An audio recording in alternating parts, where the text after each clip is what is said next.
Hey everyone, tonight we begin a journey into the quiet, yet severe world of ancient Rome, a civilization of marble streets, bustling markets, and shadowed alleyways where law and punishment walked hand in hand. The year does not matter as much as the rhythm of their society, where order was prized above all, and the consequences for breaking it could be merciless. Before we drift further, take a moment to like this video and subscribe. Drop a comment, letting me know where you're joining from and what time it is for you. It's always intriguing to feel the reach of these stories across the globe. Now, dim your lights, perhaps let a fan hum softly in the background, and allow yourself to settle into the gentle pull of time as we step quietly into the world of punishments for criminals in ancient Rome. Where the law was strict, the streets were alive with observers, and the shadow of consequence lingered over every misdeed. Tonight we begin at the very foundation, where Roman law itself took its first deliberate breaths, shaping a civilization where justice and discipline intertwined so thoroughly that even the faintest whisper of crime could ripple through marble halls and dusty forums alike. In the early days of Rome, long before the empire stretched across distant lands and the forum echoed with the voices of magistrates, the city was a small growing settlement perched beside the Tiber River, its people bound together by shared ancestry, rituals, and a delicate understanding of order. Life in the early republic was neither gentle nor forgiving. Families lived in clustered wooden homes, the streets were narrow and uneven, and the surrounding fields bore the constant imprint of labor, sustenance, and survival. In such a society, where resources were often scarce and the consequences of disorder immediate and tangible, the need for codified rules gradually emerged. The people of Rome, though deeply invested in traditions and oral customs passed down through generations, increasingly recognized that relying solely on memory, precedent, and the authority of elders could not maintain the cohesion and fairness required for a growing community. The roots of Roman law, therefore, were sown not in academic deliberation but in practical necessity, the everyday struggles of a city learning to govern itself. The earliest attempts at legal codification culminated in what would come to be known as the 12 Tables, a set of laws inscribed on bronze tablets and publicly displayed in the Roman Forum around 450 BCE. These laws were far from the refined legal codes of later centuries, yet they represented a monumental step toward creating a structured society. They addressed matters both public and private, from property rights and inheritance to family relations and civil procedures, including rules governing debts, contracts, and obligations. Within these tables, the seeds of criminal law were also planted, defining behaviors deemed harmful or disruptive to the collective life of the Republic, and outlining the range of punishments that could be applied. The laws themselves were often severe, reflecting a society that had little tolerance for disorder, and yet they also represented a move toward consistency, a recognition that punishment should not be purely arbitrary but codified, observable, and to some extent predictable. In these early laws, the Roman approach to crime was both practical and hierarchical, taking into account not only the act itself but also the social standing of the offender and the victim. For Rome was a society acutely conscious of rank and status, where distinctions between patricians and plebeians, citizens and non-citizens, free persons and slaves, shaped every aspect of life, including justice. Thus, even within the 12 Tables, one could observe that the consequences of a given act, whether theft, assault, or homicide, could vary depending on who was involved. A crime committed against a member of the elite could warrant a different form or severity of punishment than the same crime committed against a lower status individual, and certain protective measures were explicitly designed to preserve the privileges of the upper classes. In this way, the earliest Roman legal framework was not blind to status, and yet it represented a notable advance over purely arbitrary or personal forms of retribution that had previously dominated small-scale settlements. The formulation of these laws did not happen in isolation. It was the product of negotiation, public debate, and ongoing adjustment. The patrician magistrates, seeking to maintain control and order, and the plebeian representatives, striving for transparency and fairness, had to reconcile competing interests. This process produced a text that was deliberately broad in some areas and specific in others, leaving room for interpretation by those who administered justice while establishing firm boundaries that citizens could observe. The clarity offered by the 12 tables, however imperfect by modern standards, introduced an essential principle: the law was now external, codified, and observable. Citizens could refer to the text and understand, at least in theory, the consequences of certain actions. This awareness, subtle though it may have been, exerted a form of social pressure, shaping behavior even before punishment was enacted. It is in this context that the Roman conception of crime and consequence began to take root, a conception that intertwined legal authority, social expectation, and the ever-present understanding that disorder carried tangible risks. Punishment, as outlined in these early laws, was often corporal or public, intended not only to correct or deter, but also to reinforce the shared understanding of order. Flogging, fines, or symbolic humiliation could follow transgressions, and the severity of the punishment reflected both the nature of the offense and the social dynamics at play. Some acts were considered offenses against the gods or the sacred order of Rome, while others were offenses against property, family, or the state. In every instance, the law sought to create a response that reaffirmed communal stability. One of the more striking aspects of this period is the focus on visibility and communal awareness. Punishments were rarely private, for the society of early Rome believed that public consequence served as a cautionary demonstration, a tangible manifestation of what could befall those who transgressed. The city itself, with its open spaces, shrines, and marketplaces, became a stage upon which justice was enacted, and citizens became constant witnesses to the maintenance of law and order. By understanding the origins of Roman law in this way, one begins to appreciate not only the rules themselves, but also the broader philosophy underpinning punishment. Crime was not merely an individual moral failing, it was a disruption to the carefully balanced rhythm of communal life, a disturbance that demanded correction to preserve the stability of the city. The early republic, still consolidating its institutions and negotiating its social hierarchies, relied on codified law to mediate between personal retribution and collective authority, between the whims of the powerful and the rights, however limited, of ordinary citizens. In this environment, the notion of punishment extended beyond mere retribution. It encompassed education, deterrence, and the reinforcement of societal norms, laying the foundation for a tradition of legal thought and criminal consequence that would endure and evolve for centuries. As the city grew and its population diversified, the principles established by the 12 tables continued to guide magistrates, jurists, and citizens alike. They served as a reference point in disputes, a framework for adjudicating offenses, and a measure against which new statutes could be evaluated. The interplay between law, social expectation, and enforcement created a rhythm that echoed through the streets of Rome, a rhythm in which the presence of codified punishment, even in its early harsh forms, contributed to a sense of order, predictability, and communal cohesion. This foundational stage of Roman law, born of necessity, negotiation, and a cautious respect for hierarchy, set the stage for the increasingly complex and sometimes severe punishments that would characterize the Republic and later the Empire. In this way, the very stones of Rome, from the cobbled streets to the elevated platforms of magistrates, seemed to vibrate with the invisible, persistent weight of law, forming the backdrop against which crime and punishment would continue to unfold in the centuries to come, each act and consequence interwoven with the life of the city itself. As Rome grew beyond its early beginnings, the city's population expanded and diversified, its streets filled with people whose lives were defined as much by their lineage as by their labor. The 12 tables had established a codified framework for law, but the interpretation and enforcement of these rules were never entirely impartial.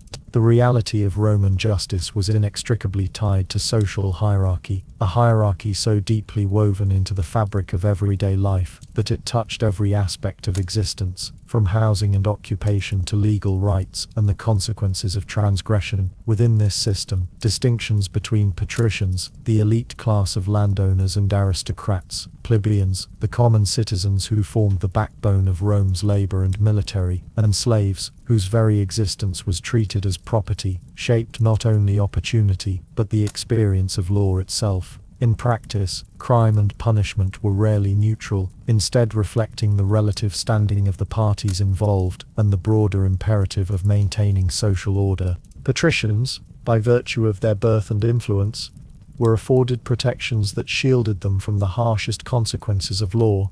While their offences were not entirely overlooked, the mechanisms of justice frequently accommodated their status. Magistrates, jurists, and even popular assemblies recognized the potential political or social repercussions of punishing an influential family, and thus sentences were often mitigated, deferred, or applied with particular discretion. Fines might replace corporal punishment, exile could serve as a substitute for execution, and public shame could be tailored to avoid undermining the authority of the patrician household. In such a system, the perception of justice was subtly different depending on who stood accused. The law remained a framework, but its application was flexible, bending under the weight of social prominence. By contrast, plebeians experienced the law in a far more rigid and often unforgiving manner. As free citizens without the extensive political influence of the patricians, plebeians were subject to the full force of penalties, whether for minor transgressions or more serious crimes. The enforcement of law upon the common populace served multiple purposes. It maintained order in densely populated neighborhoods, deterred petty and serious offenses, and reinforced the hierarchical structure of the city. Public punishments were common, a visible reminder to the community of the consequences of disobedience. Corporal penalties, fines, and forced labor could be exacted without hesitation, and the experiences of plebeians reinforced the awareness that law in Rome was both omnipresent and unyielding when social privilege did not intervene. The distinctions between how patricians and plebeians were treated reflected not only status, but also a practical calculation. The stability of the Republic depended on demonstrating that the law had teeth, even if those teeth were selectively applied. Slaves, however, occupied a position entirely removed from the protections afforded to free citizens. They were regarded as property rather than persons in the legal sense, and this status profoundly influenced both the nature of their offenses and the severity of their punishments. A slave who committed theft, defiance, or other transgression against a master was subject to immediate and often brutal retribution. Legal protections existed only insofar as the interests of the owner were concerned, and punishment could include whipping, branding, or death. In some cases, the law prescribed specific penalties for slaves to be executed publicly, both to deter others and to emphasize the absolute authority of the master. The lives of slaves were thus regulated with a strictness that extended beyond moral consideration, reflecting the economic and social imperatives of Roman society. Their legal vulnerability served as a constant reminder to both the free and enslaved that hierarchy dictated consequence, and that the boundaries of law were drawn not solely by justice, but by societal structure. The courts of Rome, whether informal assemblies or the more formalized judicial processes overseen by praetors and other magistrates, operated within this layered context. Cases were interpreted through lenses that accounted for rank, wealth, and familial connections, and verdicts were influenced not only by the evidence, but by the social landscape surrounding the accused and the victim. A plebeian accused of the same crime as a patrician might face immediate public humiliation, corporal punishment, or severe fines, while the patrician's involvement could result in deferred judgment, arbitration among peers, or a sentence carefully calibrated to preserve social dignity. Even among slaves, outcomes varied based on perceived utility, relationships with masters, or the potential impact on public perception. This stratification of justice, though inequitable by modern standards, reflected the priorities of a civilization intent on preserving hierarchical order while codifying expectations of conduct. In addition to status, the nature of the offense itself could influence how punishment was administered. Crimes considered threatening to the broader stability of the Republic, such as acts of rebellion, conspiracy, or sedition, were treated with exceptional severity, regardless of social standing. However, even in these circumstances, the application of law remained influenced by rank, with powerful families often able to negotiate, delay, or mitigate consequences. Conversely, offenses that primarily affected lower status individuals or slaves were typically resolved swiftly and harshly, reinforcing a social rhythm in which law and hierarchy moved in tandem. The interplay between the type of crime and the social position of the offender created a legal environment in which citizens could often anticipate the consequences of misbehavior, understanding that the same act could result in drastically different outcomes depending on one's standing within the city. The awareness of this stratification, and the visibility of punishments meted out to various classes, also played a subtle role in shaping societal norms. For plebeians, witnessing the privileges afforded to the elite reinforced both a respect for authority and a wariness of overstepping social boundaries. For patricians, the law offered protection, while also demanding compliance with certain norms to maintain public legitimacy. For slaves, the harsh consequences of defiance served as an immediate tangible reminder of their place within the social and legal hierarchy. The law, therefore, functioned as both an instrument of justice and a mechanism of social control, reinforcing distinctions that were essential to the structure and stability of the Republic. Punishment, in this context, became a language of order, communicating societal priorities and the inescapable consequences of transgression. In essence, the Roman approach to justice was inseparable from the stratified nature of its society. Codified law provided a framework, yet its execution was invariably shaped by the interplay of status, influence, and perceived threat to communal stability. The 12 Tables and subsequent legal developments laid down rules, but the lived experience of law varied significantly depending on one's place within the hierarchy. Patricians, plebeians, and slaves all engaged with the same legal system, yet their perceptions, consequences, and outcomes were fundamentally different. This stratified justice ensured that law served the twin purposes of regulating behavior and maintaining the social order, embedding the principle that punishment, while ostensibly a response to crime, was also a reflection of the deeper structures governing Roman life. As the Republic matured and its population continued to grow, this hierarchy would influence not only the adjudication of individual offenses, but also the evolution of punishment itself, shaping practices that ranged from public shaming to execution, and determining who would bear the harshest consequences for challenging the order of the city.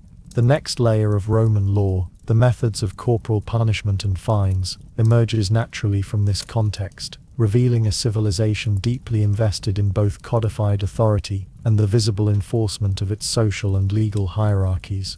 As the social hierarchies of Rome became increasingly codified and understood by its citizens, the mechanisms of enforcing law also evolved to reflect both the necessity of discipline and the visibility of consequence. Early punishments were often tangible, physical expressions of justice, designed to communicate clearly to both the offender and the broader community that transgression carried cost and consequence. Minor crimes, though not always threatening the fabric of the Republic, demanded attention, and the Republic developed an array of corporal measures that were administered in highly structured, ritualized ways. These punishments, ranging from flogging and whipping to the levying of fines, were both corrective and demonstrative, a means of realigning behavior, while simultaneously reminding the community of the ever-present framework of law that bound them together. Flogging, or flagellatio, was among the most common corporal punishments imposed upon citizens, particularly plebeians. Its practice was simple yet severe. The offender was bound, typically in a public space, and struck repeatedly with rods, whips, or flexible branches. The intensity of the flogging could vary according to the nature of the offense, the social status of the offender, and the discretion of the magistrate. Flogging served multiple purposes. It inflicted pain sufficient to deter repetition, it provided a public spectacle of accountability, and it visually reinforced the hierarchy within which the citizenry lived. Observers of such punishments were not merely witnesses, but participants in the reaffirmation of societal order, understanding through the pain of one that the boundaries of acceptable behavior were carefully monitored and enforced. The sound of the lashes, the sight of reddened flesh, and the solemn demeanor of magistrates, all coalesced into a ritual of correction that was unmistakably serious and inescapably public. Whipping, often distinguished from general flogging by the use of heavier, more severe instruments or by its association with slaves, was similarly used as a method of correction. For slaves, whipping was not merely punitive, but a means of exerting absolute control, reflecting the complete subordination of the individual to the will of the master or state. In some instances, free citizens could also be subjected to whipping for offenses that violated public or private order, particularly in cases involving moral transgressions or debt-related infractions. The administration of such corporal measures was deliberate, intended to leave a lasting impression both on the individual punished and on the community that witnessed it. In a society deeply invested in hierarchy and the preservation of authority, the physicality of punishment served as an unambiguous language, one that transcended words or written statutes. Alongside corporal punishment, fines were an essential component of early Roman penal practice, providing a mechanism for addressing transgressions without resorting to physical violence in every case. Fines could be applied for a range of offenses, from minor theft or damage to property to breaches of civic obligations. While the sum imposed often reflected the gravity of the offense, it also signaled social and economic hierarchies. Wealthier citizens could afford to pay fines with relative ease, effectively mitigating the severity of punishment, whereas for lower status citizens, even modest fines could represent substantial hardship, creating an additional layer of consequence. This duality reinforced existing social structures. The law remained ostensibly neutral, yet the impact of punishment varied, subtly reinforcing awareness of status, resources, and the broader obligations of citizenship within Rome. The visible collection of fines, often performed publicly or through magistrates' assistance, underscored the connection between transgression, accountability, and the tangible costs of violating communal norms. Public humiliation also accompanied many of these early punishments, particularly in cases where moral or ethical failings were deemed as important as practical violations of property or contract. Individuals could be paraded before crowds, marked with symbols of disgrace, or subjected to rituals that exposed them to communal scorn. These displays, sometimes performed in the forum or near civic centers, transformed punishment into a form of communal pedagogy. Citizens learned the limits of acceptable behavior not merely through statutes, but through the lived and visible consequences experienced by their peers. Humiliation reinforced social norms while extending the reach of law beyond the immediate act of enforcement. The combination of physical pain, economic consequence, and social shaming created a multifaceted system designed to align individual behavior with collective expectations, providing a model of governance in which law was both experienced and observed. The administration of early corporal punishments was also guided by procedural and ritualized considerations. Magistrates, who were responsible for the implementation of the law, ensured that punishments were applied according to established rules, even as the exact severity might vary based on context. These rituals were not purely symbolic. They emphasized the authority of the state and reinforced the understanding that punishment was deliberate, structured, and morally sanctioned. In some cases, the use of instruments such as rods, whips, or straps was standardized, reflecting an emerging legal culture in which method and consistency mattered alongside severity. This procedural attention underscored the dual role of punishment in Rome. It was at once a response to specific wrongdoing and a broader reinforcement of communal order, a visible demonstration of law's reach and reliability. Slaves in particular experienced these corporal measures with stark intensity. The application of flogging or whipping could be arbitrary or brutal, often depending on the temperament of the master or the perceived severity of the transgression. Yet, even within this apparent arbitrariness, the underlying logic of Roman punishment persisted. Transgression required correction, and the maintenance of order demanded that consequences be visible, immediate, and unequivocal. Corporal measures in this context were not solely punitive. They were pedagogical, instructive, and performative, communicating to other slaves and free citizens alike the consequences of disobedience and the imperatives of hierarchy. This visibility, whether through public flogging of a plebeian or whipping of a slave, created a shared understanding of societal boundaries, reinforcing the hierarchical order that had become central to the administration of justice. While physical punishment dominated the early Roman repertoire, it was not the only means of enforcing compliance. Fines, reparations, and forced labor were integrated alongside corporal measures to create a system that balanced severity with practicality. In many ways, the combination of these methods reflected an early recognition of proportionality. The severity of the punishment corresponded to the nature of the offense, the social status of the offender, and the broader impact on communal life. Punishment, therefore, was never solely about inflicting pain. It was about restoring balance, reinforcing social norms, and communicating the expectations of the community. Each flogging, whipping, or fine was a lesson not only to the individual punished, but to the society that witnessed it, a careful calibration of justice, deterrence, and public pedagogy. Through these early measures, the Roman approach to criminality emphasized both visibility and physicality, creating a society in which law was experienced bodily, socially, and psychologically. The interplay between corporal punishment, fines, and public ritual reinforced the dual understanding that crime disrupted order, and that punishment, while harsh, served the collective needs of the Republic. The streets of Rome, the Forum, the marketplaces, and the public squares became arenas where the law's presence was tangible, omnipresent, and carefully observed. It was in this context that the Republic's citizens learned to navigate boundaries, understanding both the explicit codification of statutes and the implicit reinforcement of hierarchy, expectation, and consequence that structured daily life. As the Republic continued to evolve, these early measures of punishment laid the groundwork for increasingly complex and ritualized forms of justice, extending into the more severe and spectacular penalties reserved for serious crimes, political dissent, or threats to the state itself. The physicality of punishment, the visibility of consequence, and the interplay of status and law created a foundation upon which the more extreme measures of Roman criminal justice, including gladiatorial punishments, crucifixion, and public executions, would later be built. The next stage of Roman criminal enforcement naturally follows from this combination of social hierarchy and corporal response, as the state sought both to correct behavior and to project authority through increasingly elaborate and often terrifying displays of consequence. Within the complex architecture of Roman society, the institution of slavery occupied a space both pervasive and unyielding, shaping the lives of countless individuals and framing the boundaries of justice in ways that were immediate,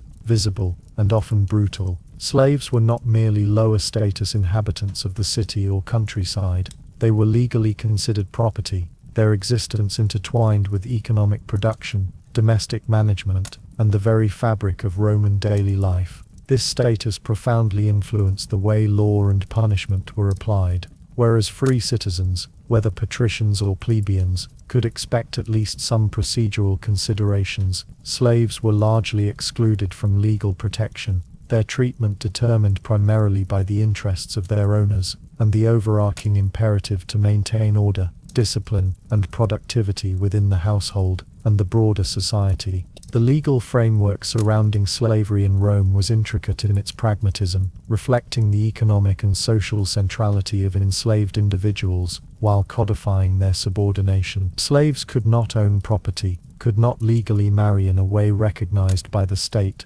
and had extremely limited personal rights. Crimes committed by slaves were considered both a breach of the law and a violation of property, and the dual nature of these offenses often justified harsh and immediate punishment. Flogging, whipping, branding, and in extreme cases execution, could be administered with little oversight, and the rationale extended beyond mere retribution. It was a practical means of asserting control and deterring disobedience. The law, in its formulation, acknowledged the economic value of slaves and the potential threat of unrest, particularly when large groups of enslaved people lived and worked in proximity. Thus, the severity of punishment was often calibrated not solely to the individual act, but to the perceived risk to social and economic order. Masters held the primary responsibility for enforcing discipline, a role that was both legally sanctioned and socially expected. Within households, estates and workshops,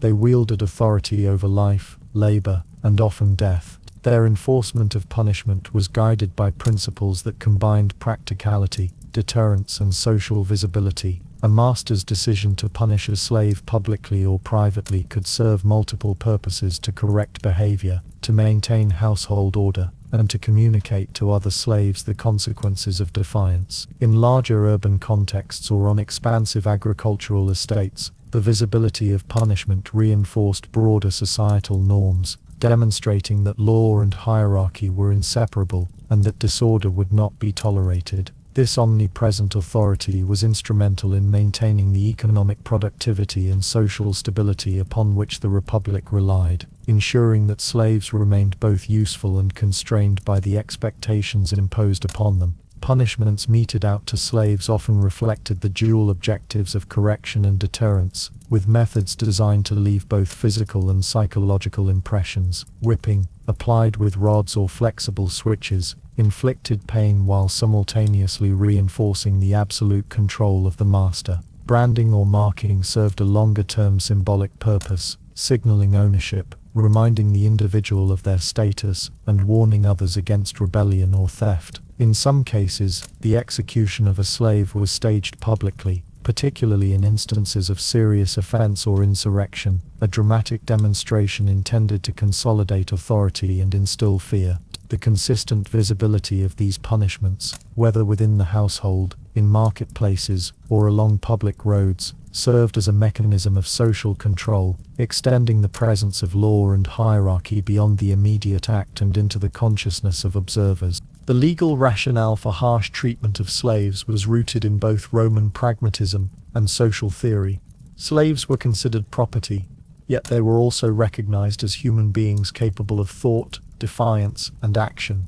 This tension created a legal environment in which punishment was justified as a means of safeguarding economic interests, maintaining order, and preempting disorder. The law, therefore, was not solely concerned with moral culpability, but with functional governance, ensuring that individuals whose labor and obedience were essential to the household or community remained controlled and predictable. Magistrates and jurists recognized the potential for resistance or insubordination, and legal codes frequently provided explicit protections for masters, prescribing both the right and responsibility to punish disobedience swiftly and decisively. The social and psychological dimensions of punishment for slaves were also significant. In witnessing the treatment of others, enslaved people absorbed lessons about the boundaries of permissible behavior and the consequences of defiance. The interplay between fear and obedience created a framework in which compliance was both learned and enforced through observation. Public flogging, branding, or execution of a slave served as an instructional spectacle, reinforcing social hierarchies and establishing an implicit understanding that deviation from assigned roles carried immediate, often severe consequences. Even as the physical pain subsided, the memory of punishment lingered, serving as an ongoing deterrent and a reminder of the absolute authority invested in the master, and by extension, the legal structures that sanctioned such authority. The economic imperatives of slavery also shaped the legal treatment of offenses. A slave who damaged property, stole resources, or failed to meet labor expectations was not merely an individual offender, but a potential threat to the wealth and stability of the household or business. Punishments were designed to correct behavior efficiently and to signal to other slaves the importance of obedience and productivity. The law's focus on property protection extended beyond the immediate financial loss. It encompassed the broader social and economic equilibrium, ensuring that transgression did not spread, disrupt labor structures, or embolden insubordination. Masters, guided by both legal sanction and societal expectation, implemented punishments that balanced severity with strategic calculation, calibrating the intensity of retribution to preserve both authority and utility. While harsh and often brutal, the legal framework surrounding the punishment of slaves was integral to the cohesion of Roman society. By clearly delineating the consequences of disobedience and codifying the master's authority, the law reinforced hierarchical stability and underscored the interdependence of social class, economic productivity, and legal enforcement. The system also implicitly communicated values to free citizens: the boundaries of power, the mechanisms of control, and the omnipresent reach of law. Within this structure, punishment functioned as a multifaceted tool, serving practical, psychological, and social purposes simultaneously, and establishing patterns that would influence broader applications of justice as the Republic evolved into the Empire. In essence, the treatment of slaves under Roman law illuminates the interconnection between legality, hierarchy, and social stability. Slaves, as both human beings and property, existed in a legal liminality that required extraordinary measures of control. Punishment was thus not merely corrective but instructive, not merely reactive but preventative, and not solely private but public. Each flogging, branding, or execution was both an act and a lesson, reinforcing the authority of the master, the expectations of society, and the overarching logic of Roman justice. The threads of hierarchy, discipline, and visibility, which had emerged in the codification of law and in early corporal measures, found their most extreme expression in this domain, shaping the lived experience of countless individuals and the broader understanding of crime and consequence in Roman life. As the Republic matured, and the interplay between law, hierarchy, and enforcement deepened, attention to specific crimes beyond slavery, such as theft, robbery, and homicide, emerged with corresponding penalties, reflecting a society increasingly attuned to both practical governance and the moral dimensions of justice. These offenses and their consequences reveal not only the technical application of law, but also the persistent interplay between status, social expectation, and the severity of punishment that structured Roman life and prepared the way for more complex legal interventions. In Rome, where property was more than just a measure of wealth and status, but also the very foundation of a man's honor, the crime of theft stood as a violation not only of possessions, but of order itself. And for this reason, the Romans treated it with remarkable seriousness, creating laws, categories, and punishments that reflected how deeply they feared the erosion of ownership and the disrespect that theft symbolized. For while Rome may have glorified conquest abroad, within its walls the taking of another man's property was seen as dishonorable and destabilizing.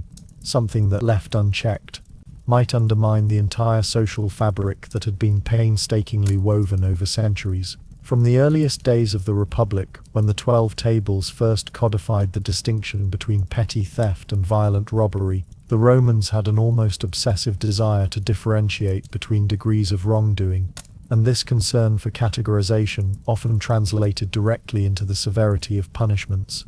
Stealing a loaf of bread from a stall at the marketplace, for instance, was not regarded in the same way as robbing a traveler on the Appian Way, because the first was a small breach of social order, while the second was an outright assault on both property and personal security. Yet, even minor thefts carried with them the stigma of dishonor, and the punishments were often designed to make the shame public, because to Rome, reputation and standing in the eyes of one's peers was often a punishment more painful than physical suffering itself. One of the peculiarities of Roman law was the concept of furtum, which did not precisely equate to our modern idea of theft, for it could include not only the taking of something without permission, but also any dishonest interference with another's property, meaning that fraud, deceit, and misuse of goods could all fall under the same umbrella. And this elasticity in definition reflected the Roman anxiety that property rights needed to be shielded, not only from blatant robbers, but also from subtle manipulators. The punishments for furtum were as varied as the circumstances, but fines were common for free men, particularly in cases where the object stolen was of minor value, for it was believed that restitution in multiples of the stolen item's worth both compensated the victim and shamed the thief into realizing the futility of dishonesty. Yet fines were not always sufficient, especially in cases where poverty or brazen disregard for the law made repeat offenses likely, and here corporal punishment came into play, flogging in the forum, public humiliation, or in more serious cases, branding, so that a thief would be forever marked as untrustworthy in the eyes of his community. Robbery, by contrast, was considered a far more grievous act, for it often involved violence, intimidation, or the violation of safe passage, and in a city that prided itself on the security of its roads and the might of its order, the highway robber was despised as a symbol of lawlessness. To strike fear into others who might be tempted,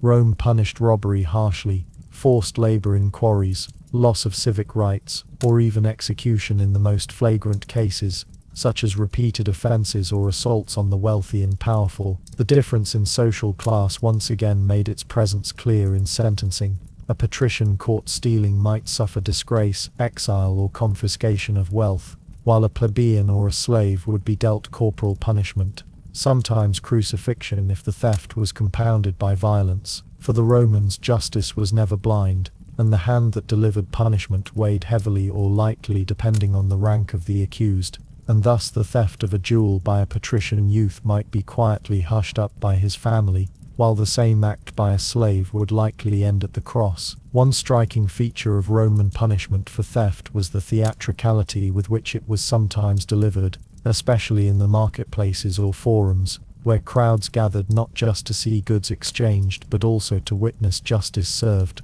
The image of a thief stripped, beaten, or forced to carry the stolen goods upon his back through the streets was designed to be both humiliating and instructive, a living warning to others that theft was not merely a personal crime but an affront to the community as a whole. In many ways, these public spectacles were part of Rome's larger philosophy of discipline, where the community was reminded that order depended upon collective vigilance, and where punishment became both a form of entertainment and a reinforcement of values. Slaves accused of theft, however, endured a much harsher fate, for the law treated them not as men but as property themselves, and thus their theft was seen as both a betrayal of their master's trust and a crime against the natural order. They might be scourged without trial, branded with marks of infamy, or executed in particularly severe cases, especially if they had stolen from their master. The master's authority was near absolute, and while Roman law technically imposed frameworks of justice, in practice the master could punish a thieving slave as he saw fit,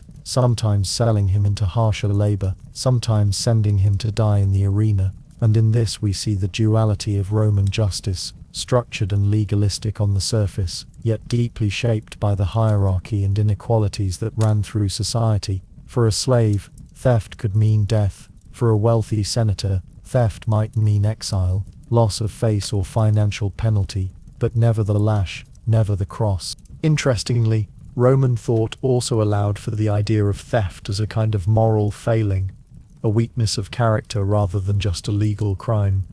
And in literature and philosophy we find warnings about the corruption of greed and dishonesty, often using the figure of the thief as a symbol of disorder.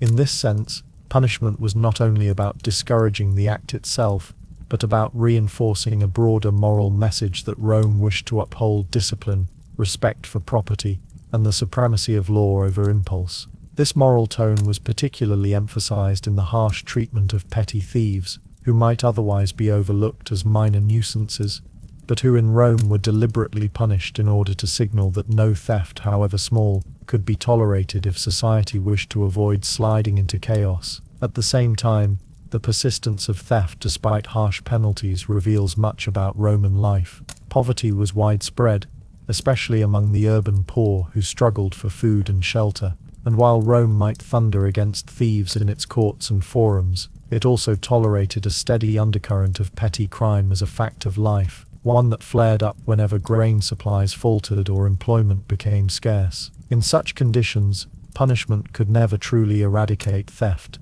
and so it became a cyclical process, catching, shaming, punishing, only to begin again, each case reinforcing the boundary between lawful citizen and criminal outsider, between order and disorder. Thus, while theft may seem on the surface to have been a minor offense, the Roman approach to it reveals much about their anxieties, their priorities, and their belief that justice was as much about performance and example as it was about fairness or mercy. And so, the story of theft and robbery in Rome flows naturally into the broader question of how the state managed violence itself. For if property crimes were punished with lashes and humiliation, what then of blood crimes, of assaults, of murder, and of the shedding of Roman blood, which carried with it a weight far heavier than any lost coin or loaf of bread.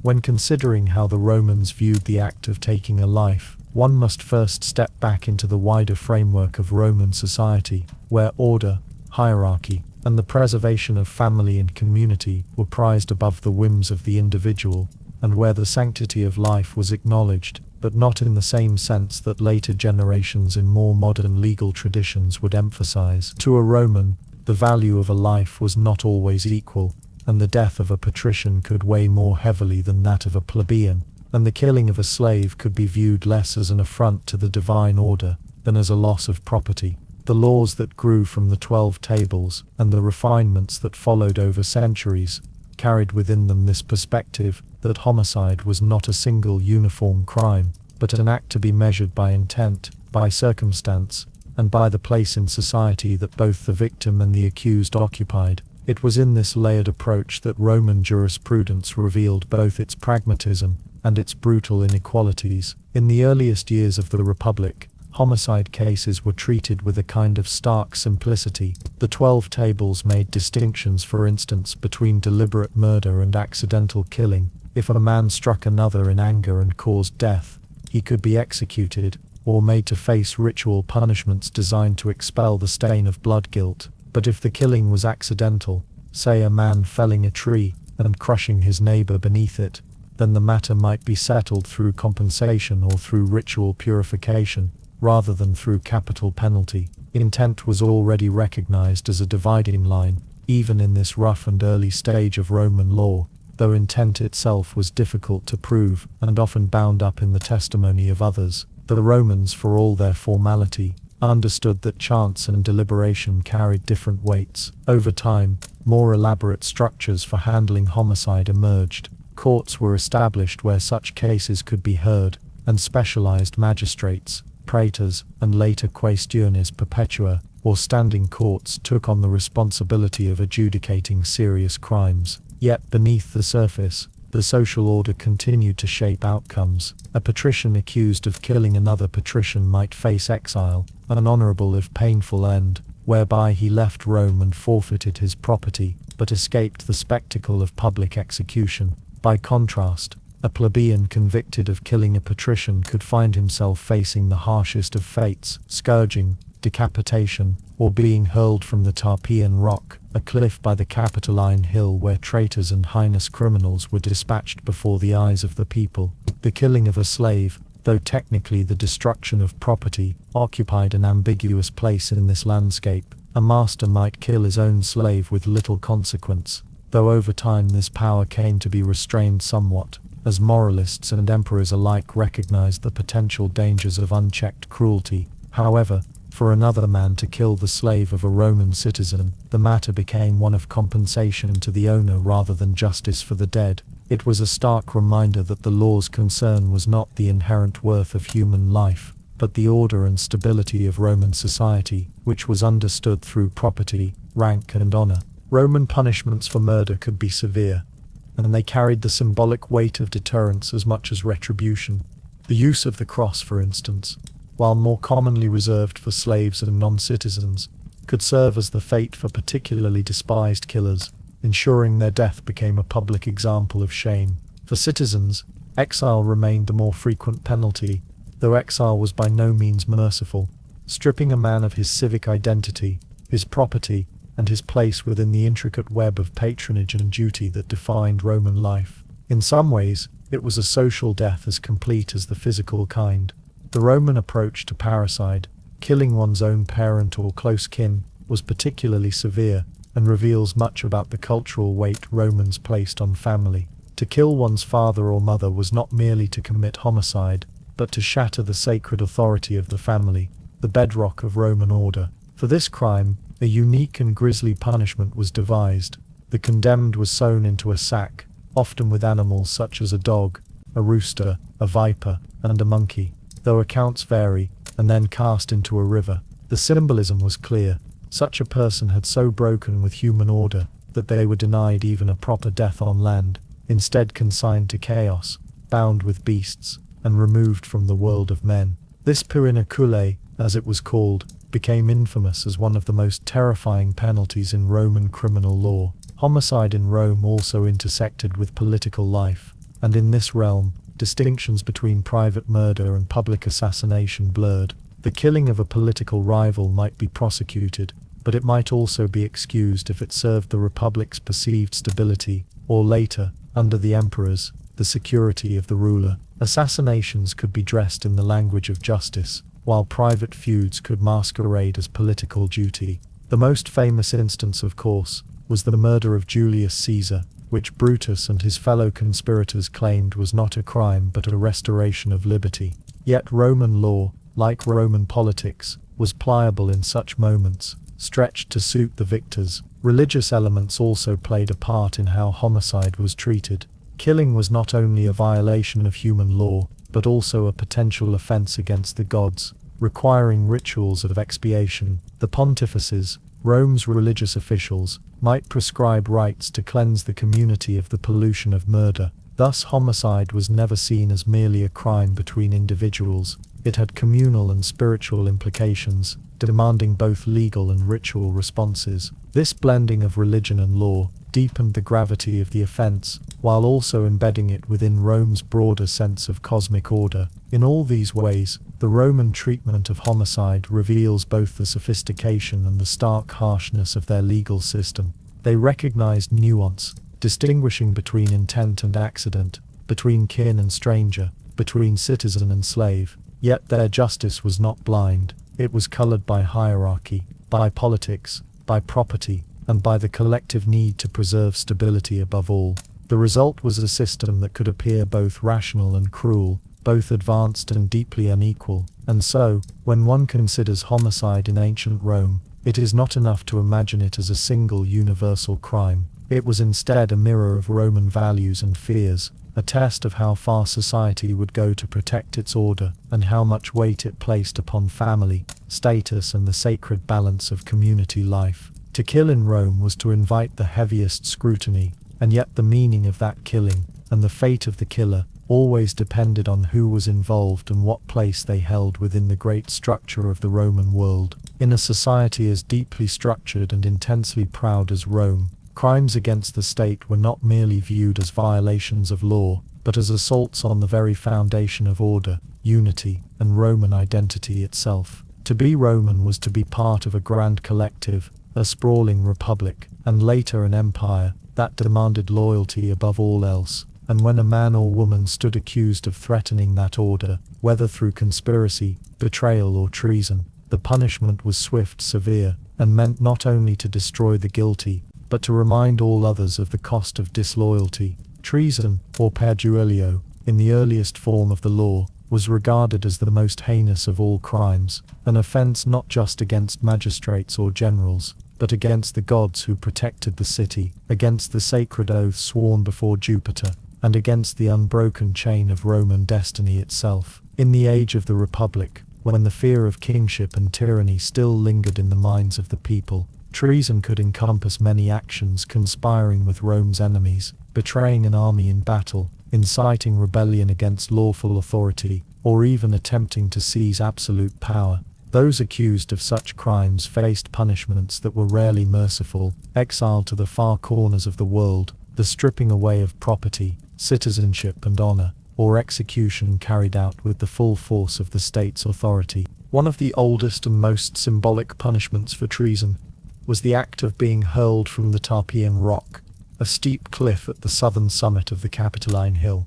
From this high place overlooking the Forum, traitors were cast down, their bodies dashed against the stones below, in a spectacle that was both a warning and a ritual cleansing of the community.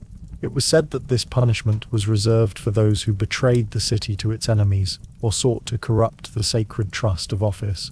In this act, Rome proclaimed that the body of the traitor was unworthy to remain among its people, flung away like refuse, a grim reminder that betrayal of Rome meant betrayal of life itself. Later generations replaced such dramatic executions with exile, stripping offenders of their civic rights and erasing them from Roman society. Yet the memory of the Tarpeian Rock lingered as a symbol of the fate that awaited anyone bold enough to lift their hand against the Republic.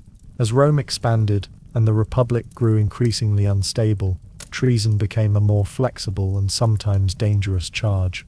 Accusations of plotting against the Senate or conspiring with foreign powers could be used as political weapons, hurled by rivals seeking to destroy one another's careers. The punishment of exile, once a rare and solemn sentence, became a common tool to remove opponents from public life. Exile was often accompanied by confiscation of property, meaning that not only was the accused cut off from Rome itself, but his family was deprived of wealth, status, and the hope of redemption.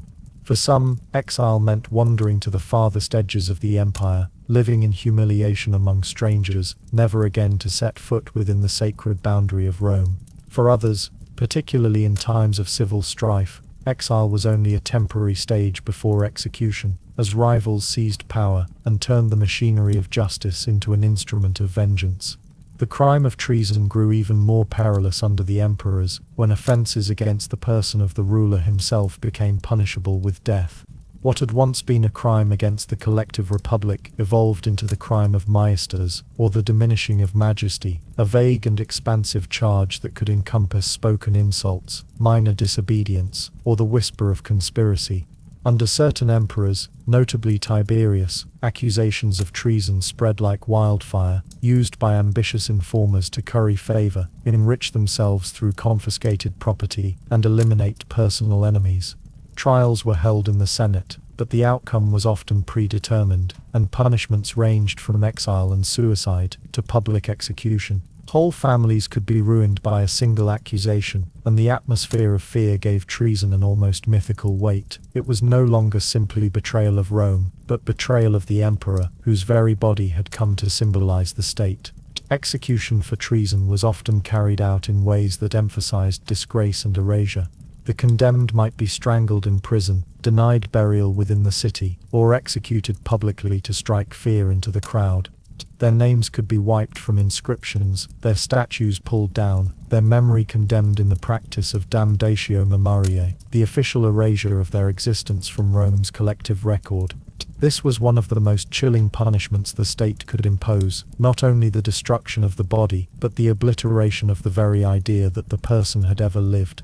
It was a fate more terrible to Romans than death itself, for it stripped away the honor of family lineage, condemned descendants to obscurity, and sought to unmake a man's legacy for eternity. Thus, political crimes and treason in Rome reveal much about the way power was understood in the ancient world. For the Republic, treason was the ultimate threat to the fragile balance between the people, the Senate and the magistrates, and punishment served to guard the city from corruption within. For the empire, treason became a mirror of the ruler's fears and ambitions wielded as both shield and sword. In every age, however, the lesson was clear. Rome demanded loyalty above all, and those who placed themselves against her were not simply criminals. They were enemies of the very order that bound the world together. To betray Rome was to forfeit everything: property, citizenship, family honor, even the memory of one's existence. In this way, the punishments for treason and political crimes did not simply serve justice, they shaped the culture of fear, loyalty and power that defined Roman life. In the grand sweep of Roman society, where law touched every aspect of life and order was the foundation upon which the empire itself rested, the position of women in relation to crime and punishment reveals a complex and often contradictory story, one that was both shaped and constrained by the rigid gender expectations of the age.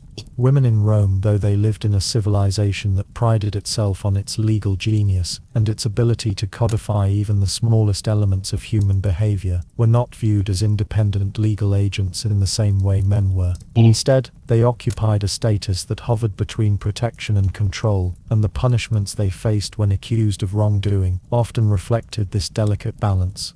To understand crime and punishment for women in Rome, one must first remember that Roman law was not merely about maintaining justice in the abstract, but about reinforcing societal norms and keeping each person firmly in their proper place within the hierarchy of the household and the state. From the earliest codifications of law in the 12 Tables, women were regarded as subject to male authority, first under their father's power, and later, once married, under the guardianship of their husband or another male relative.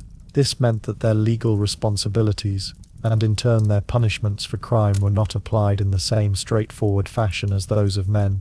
A woman could not vote, could not hold public office, and was often viewed through the lens of her role as daughter, wife, or mother rather than as an independent citizen. Yet, despite these limitations, women were still capable of transgressing, and the law responded in ways that revealed much about Roman anxieties regarding gender, sexuality, and family honor. One of the areas in which female crime was most heavily policed was that of sexual conduct, for here the stability of the household and the legitimacy of children were at stake, matters of great importance in a society that placed lineage, inheritance, and reputation above nearly all else. Adultery, for example, was treated not simply as a private matter, but as a serious offense against the social order. By the late Republic and early Empire, especially under Augustus's moral reforms, adultery was formally criminalized, with women often bearing the greater share of punishment. A woman accused of adultery might face not only public shame but also exile to a remote island, stripped of her dowry and possessions, while her male counterpart could often escape with a far lighter consequence unless he had violated another man's household rights. The punishment was as much about making an example as it was about enforcing morality, for Roman leaders understood that a woman's chastity was tied directly to the honor of her family and the stability of Rome itself.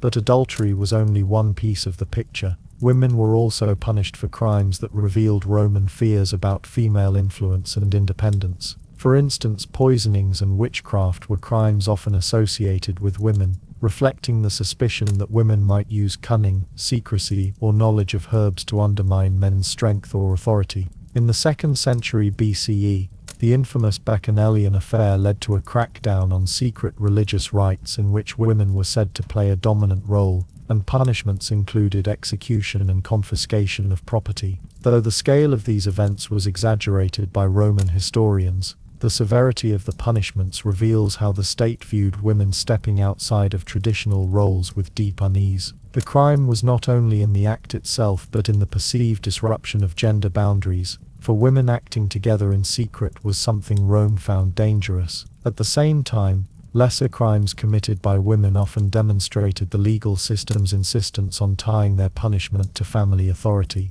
A woman who stole, for example, might not be flogged in the forum as a man would, but instead disciplined within the household, her shame serving as a warning to others. Fathers and husbands were given broad powers to control their female relatives, and this included the right to punish them harshly if they were accused of wrongdoing. The paterfamilias, the male head of the household, was in many ways a private judge, and his authority extended to life and death in earlier periods of the Republic, though over time the state asserted more control. Yet even in later centuries, the household remained the first and most powerful site of punishment for women, with public trials reserved for more serious or politically charged offenses. Roman women were not spared the harshness of corporal and capital punishment when the crime was deemed severe enough, however. In cases of treason or conspiracy, women could be executed in brutal ways meant to strip them not only of life but of dignity. One infamous method, particularly associated with Vestal virgins who broke their vows of chastity, was live burial.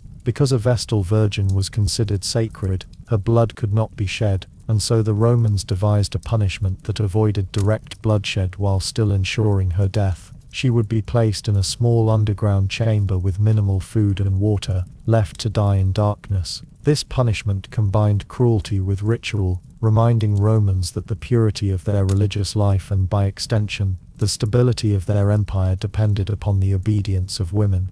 Yet for all its severity, the Roman system also reflected a form of protectionism, though it was deeply paternalistic. Women were often treated as needing guidance rather than as fully accountable actors, which in practice meant that their punishments were sometimes mitigated compared to men of the same class, though not always in ways that benefited them. A woman might be spared execution for a lesser crime but subjected instead to exile or confinement within her household, punishments that isolated her and erased her from public life. Such penalties were as much about control as they were about justice, ensuring that women remained dependent on their male guardians and unable to disrupt the carefully ordered structure of Roman society. The differences in punishment also depended heavily on status, for just as with men, a noble woman and a slave woman could not expect to face the same fate for the same offense. A noble woman convicted of adultery might be exiled to a distant estate, her name whispered in scandal across Rome, but a slave woman guilty of the same crime might face flogging or execution without hesitation. The law magnified inequality, using gender and class together to determine who would be shamed, who would be controlled, and who would be destroyed. In the end, the treatment of women in Roman law and punishment tells a story not simply of crime and consequence, but of how a society used law to reinforce its deepest values and fears. For Rome, women represented both the foundation of the household and the potential for disorder if left unchecked. Their punishment was never just about the act itself, but about preserving honor, lineage, and control in a world that valued order above all. Through exile, confinement, execution, or the authority of the paterfamilias, Rome reminded women again and again that their lives were inseparably bound to the expectations of family and state. Theirs was a justice that was as much symbolic as it was practical, a justice that echoed not only through the courts, but through every household, every whispered scandal, and every punishment meant to serve as a warning to others. When turning to the subject of juveniles and young offenders within the Roman world, one must begin by recognizing that the very notion of childhood was not held in the same way as it is today, for the Romans tended to see life stages less as a protected sanctuary of innocence, and more as a gradual integration into the broader expectations of civic duty, familial honor, and legal responsibility, and thus, while children were loved, cherished, and often indulged within the household, when they strayed into acts considered criminal or disruptive, the law and society had to strike a balance between correction, deterrence, and the preservation of future usefulness. For the Romans did not wish to waste the potential of a youth who might yet grow into a soldier, farmer, or citizen contributing to the stability of the state. Within this framework, juvenile crime did not necessarily conjure visions of hardened delinquents, but rather of youthful errors, rash behavior, or sometimes petty theft, reckless vandalism, or the testing of social boundaries that young people throughout time have been prone to.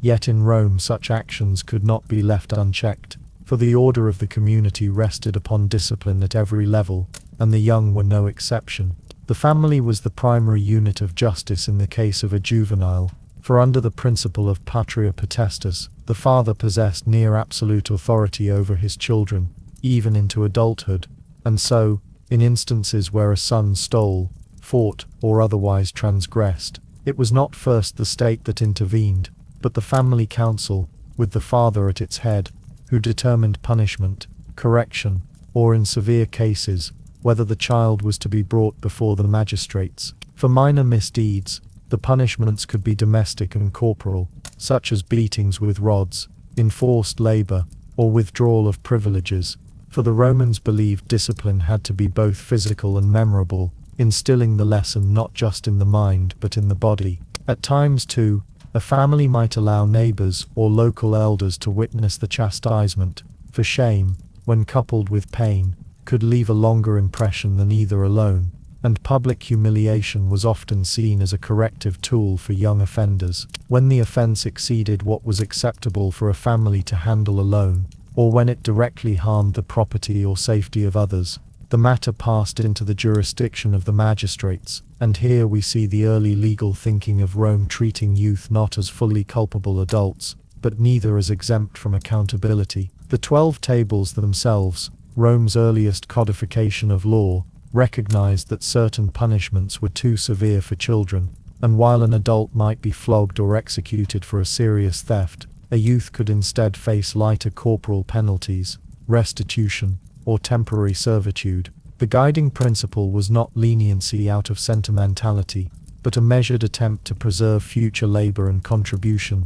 To destroy a child was to waste the years of nurture already invested by the family, and to deprive the state of a potential citizen. Thus, while the lash might be applied, while time in chains might be endured, the ultimate sanction of death was usually withheld, unless the crime was monstrous in nature. Interestingly, Roman writers such as Quintilian and Cicero, often emphasized education as the true corrective measure for the young, for they argued that crime at that age arose not from innate wickedness, but from ignorance, poor training, or the absence of good example. Schools, tutors, and orators were therefore seen not only as transmitters of knowledge, but also as shapers of moral character, and the belief was that a properly educated child would naturally gravitate away from dishonorable acts. Yet this did not remove the need for punishment, for the Romans held that correction and discipline were necessary companions to instruction. Without pain and consequence, words alone might not penetrate the stubbornness of youth. Juvenile offenders could also be dealt with through fines and restitution, though these were typically imposed upon the family rather than the child, for a youth possessed no independent property in the eyes of the law. If a boy damaged a neighbor's cart or stole a loaf of bread from a market stall, it was his father who bore the financial cost, and this in turn reinforced the responsibility of the household to maintain order within its own walls. This principle bound the honor of the family to the conduct of its children, ensuring that parents had every incentive to guide their offspring toward good behavior, for the shame and financial burden of their crimes fell upon the entire lineage, not just the individual. More serious crimes, such as participation in riots, assaults with weapons or acts of sacrilege, raised the stakes considerably, and here young offenders could be subject to harsher penalties, including temporary imprisonment, forced service in menial or degrading labor, or even exile from the family home. Exile in this sense did not always mean banishment from Rome itself, but could involve being sent away to relatives in the countryside, cut off from familiar streets and peers, and compelled to live under stricter supervision as a form of correction. The psychological impact of such displacement was not lost on Roman society, for to be separated from one's home was deeply humiliating, and thus exile functioned both as a punishment and a deterrent. Among elite families, particularly senatorial or equestrian households, juvenile misconduct was treated with additional gravity, for the honor of the family was at stake in a public sense. A young noble caught in theft or dishonorable behavior risked tarnishing the reputation of his lineage, and so private discipline was often severe, sometimes even harsher than what a plebeian child might endure, precisely because the cost of disgrace was greater. For these families, whipping, confinement, or strict training under tutors could be intensified to root out undesirable behavior, for the future role of such a youth in public office or military command demanded unimpeachable conduct. Slaves and freedmen's children, however, found themselves in a different situation altogether, for while Roman law recognized their youth, the latitude for correction was far narrower, and punishments could be more brutal, for the state valued their potential less highly. A slave child caught stealing might be whipped mercilessly or branded, setting a permanent mark of shame upon the body, and though such treatment was justified as correction, it also revealed the stark inequities of Roman justice, where birth determined not only opportunities, but also the degree of mercy one could expect in misdeeds. What is perhaps most striking in the Roman treatment of juveniles is the continuity with their broader philosophy of law, that punishment must maintain order, must serve as a deterrent, and must uphold the stability of both family and state. Youth, while seen as redeemable, was not indulged to the point of exemption, and so the lash, the fine, the exile and the shame of public correction remained ever-present possibilities. Yet at the same time, there was an awareness, however pragmatic, that children could change, that they could be molded, and that society gained more from correction than destruction. In this, Roman law demonstrated a complex balance, recognizing both the stern necessity of punishment and the hopeful potential of reform, a duality that continues to echo faintly in modern legal systems that wrestle with the question of how to deal with young offenders.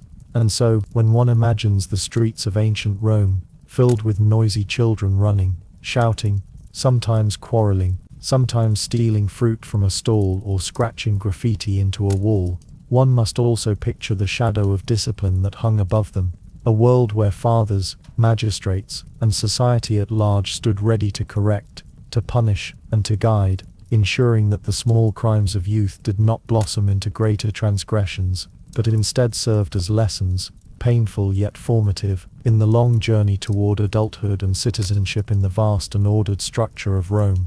When one turns to the world of punishments in ancient Rome, it quickly becomes clear that the aim was never only to correct or deter the criminal, but often to create a spectacle that reinforced the social order, reminding the broader population of the limits of acceptable behavior. And perhaps nowhere was this more evident than in the practice of public humiliation, a punishment that was as much about psychological and social destruction as it was about bodily harm. Because while whips could scar flesh and exile could take away property, public disgrace left wounds that lingered for a lifetime, branding a man or woman as dishonorable, untrustworthy, and forever marked in the eyes of their fellow citizens. For Roman society was deeply invested in reputation, and the loss of honor could in many ways be as devastating as the loss of life itself. The Romans understood the power of shame in a way that modern societies might not fully appreciate. For reputation, what they called dignitas was tied to nearly every aspect of a Roman's existence, from their ability to hold office, to secure patronage, to marry into a respectable family, and thus when the law chose humiliation as punishment, it was not an idle choice but rather a targeted strike, at the very foundation of a person's social standing, reducing them from citizen to object of ridicule in a matter of hours. Public humiliation could take many forms, some violent, some not, but all carried the same underlying purpose: to expose the criminal to the community in a state of weakness, powerlessness, or shame, stripping away their dignity and replacing it with a reputation for failure and disgrace. One of the most common forms of this humiliation was the act of public flogging, a punishment that was not carried out in some hidden dungeon or private courtyard, but in the open streets or the busy forum where people gathered to trade, gossip, and conduct business. The criminal would be tied to a post or a column, sometimes stripped of clothing to increase the spectacle, and lashed with whips, their cries echoing off the stone walls while passers-by watched, some with pity, others with cruel delight, and still others with indifference. For such spectacles were not rare, but part of the everyday rhythm of life in a city where law was as visible as the marketplace itself. The punishment was not only about the pain of the lash, but about the exposure, the forced acknowledgement of guilt, and the reduction of the body to an object for others' observation. And in that way, the humiliation often lasted far longer in memory than the pain itself. At times, criminals might be forced into positions of deliberate display, their crimes proclaimed on tablets hung around their necks or shouted aloud by heralds as they were paraded through the streets. This act of being turned into a moving proclamation was profoundly degrading, because it transformed the individual from a private person into a public warning, a living symbol of wrongdoing that all could see and mock. The Romans were keenly aware of the symbolic power of such displays, and they used them carefully, especially against those who had in some way betrayed the trust of the community, such as fraudulent merchants, corrupt officials, or unfaithful spouses. For to be publicly named was to be stripped of the protective shield of silence, a reminder that once a crime was made visible, it could never again be hidden.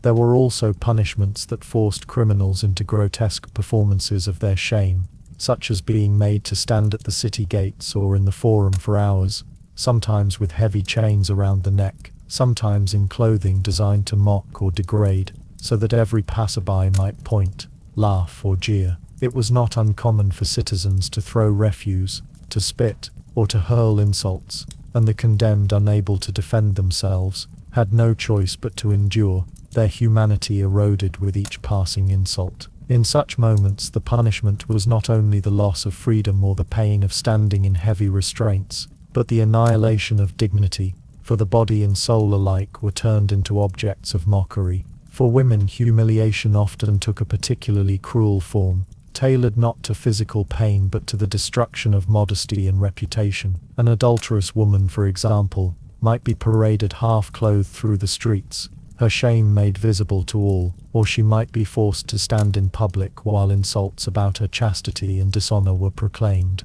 And in a society where female virtue was tied so closely to family honor, the impact was devastating not only for the woman herself, but for her husband, children, and extended kin, all of whom shared in the disgrace. In this sense, humiliation spread like a contagion, staining not just the offender, but all who were connected to them. and that stain could linger for generations. Children and young offenders too were sometimes subjected to humiliation rather than harsher punishments, for the Romans believed that shame could correct behavior more gently than death or mutilation, and thus a boy caught stealing might be whipped in front of his neighbors, or made to confess his crime aloud, enduring not only the pain of exposure, but the judgment of his peers. For a young Roman, whose future rested on reputation, such humiliation could be more frightening than any physical injury, for it planted seeds of dishonor that could grow into lifelong barriers. What is particularly striking is how public humiliation functioned not only as punishment for the guilty,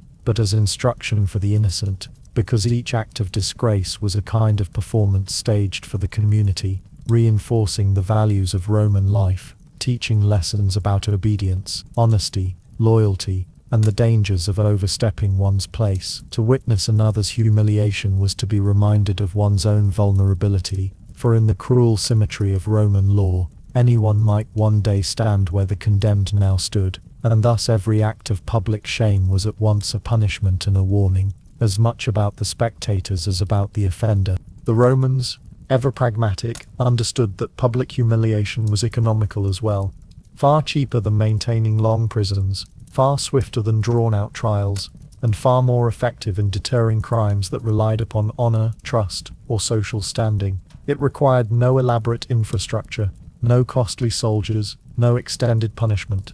It required only a crowd, a place, and the willingness to reduce a fellow human being to an object of scorn. In this way, humiliation became one of the most enduring tools of Roman justice, as powerful as the sword but far subtler, shaping the minds and fears of the people more deeply than many harsher measures. And so, one might imagine standing in the great forum of Rome on a bright afternoon, the marketplace alive with chatter, when suddenly a herald calls the people to attention, leading forth a man with chains around his neck, and a tablet declaring his crime, his face pale with dread, as he is made to stand before his fellow citizens, their laughter, their insults, their disdain crashing upon him like waves against stone. In that moment he is not merely a man who has broken a law, but a spectacle, a symbol, a living reminder of Rome's power to strip away what is most precious, not wealth, not even life, but dignity itself. In the great arenas of ancient Rome,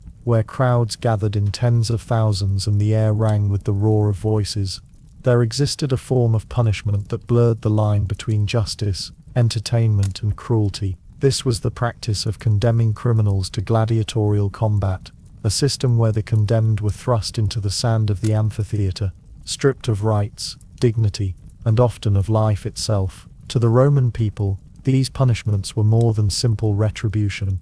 They were spectacles of blood and courage, staged before an audience that had come not merely to witness justice, but to be entertained by its violent execution. The condemned, known as damnati ad gladium, or damnati ad ludum, found themselves transformed from men into instruments of amusement, their fates tied not to the solemn gavel of a judge, but to the shifting cheers of the mob, and the unpredictable strike of a sword or spear. At first glance, gladiatorial punishment might appear to have been reserved for the most grievous of crimes. Indeed, murderers, traitors, and bandits could find themselves dispatched to the amphitheater, where their guilt was erased only in the spattering of their blood upon the sand. Yet in reality, the net was cast far wider. Slaves, who defied their masters, deserters from the army, petty thieves, who had been deemed unworthy of leniency, even those who incurred the wrath of a powerful patron could find themselves condemned. The Roman justice system, pragmatic and harsh, saw in the gladiatorial arena not only an outlet for punishment, but also an efficient method of social control. By turning executions into entertainment, they broadcast a warning. Crime not only carried consequences, but carried them in the most public, humiliating, and brutal fashion possible. To the condemned, entry into the gladiatorial system was often described in chilling terms. Some were bound in chains and paraded through the streets before being taken to the training schools, known as ludi, where they were drilled in the arts of combat. Here they might receive instruction in swordplay, shield work, or the handling of exotic weapons. Yet training was not a gift of mercy, it was preparation for death. ensuring that the spectacle in the arena was both dramatic and drawn out. Others, less fortunate, bypassed such training altogether, being cast directly into the amphitheater as little more than fodder for seasoned gladiators or wild beasts. The Romans had names for these distinctions. The trained criminals might be styled as gladiators proper, while those sent simply to die were the noxi, the condemned. The punishments could take different forms. Some were forced to fight one another, men pitted against fellow convicts in savage duels that were less about skill and more about survival. Others were set against trained gladiators, professionals whose expertise ensured that the condemned stood little chance. Then there were the venationers, beast hunts, in which criminals were armed with crude weapons, or sometimes with nothing at all, and sent to face lions, leopards, or bears imported from Africa and the East. The crowds adored these contests, for they combined the thrill of danger with the assurance of seeing justice meted out in the most visceral fashion imaginable. Each scream, each desperate strike, each spray of blood upon the sand was both punishment and performance, serving Rome's hunger for both order and spectacle. It is easy to imagine the terror of those awaiting their turn. Locked in the dim cells beneath the amphitheater, known as the Hypogeum, they would hear the muffled roar of the crowd above, the clash of steel, the guttural growl of beasts. They would smell the acrid stench of blood and sweat drifting down through the grates. Some prayed to the gods, begging for mercy, or an unlikely survival. Others despaired, knowing that no divine intervention could spare them. The moments before the gates opened were among the cruelest aspects of the punishment, as anticipation mingled with dread, and each heartbeat carried the weight of impending doom. To the Roman authorities, however, there was a cold logic in this cruelty. Executing criminals in private offered no deterrent to the masses, but sending them into the amphitheater displayed punishment in the clearest, most unforgettable way. A thief hanged in secret might be forgotten within weeks, but a thief torn apart by a leopard before the eyes of 20,000 spectators would linger in memory for years, whispered about in markets and forums, etched into the collective consciousness of the city. In this sense, gladiatorial punishments were propaganda as much as they were justice, reinforcing the power of Rome and the futility of defiance. There were two layers of humiliation woven into the process. Some condemned criminals were forced to reenact myths or stories, dressed in costumes and given roles that mocked their plight. A man sentenced to die might be cast as a figure from legend, perhaps Orpheus surrounded by wild beasts, only to be mauled by lions as the crowd laughed at the irony. Others were made to wear crude disguises, painted faces or shackled armor, stripping them not only of life but of any remaining dignity. For the Romans, this blending of theater and execution was part of the allure. It was not enough that justice was done, it had to be seen, dramatized, and remembered.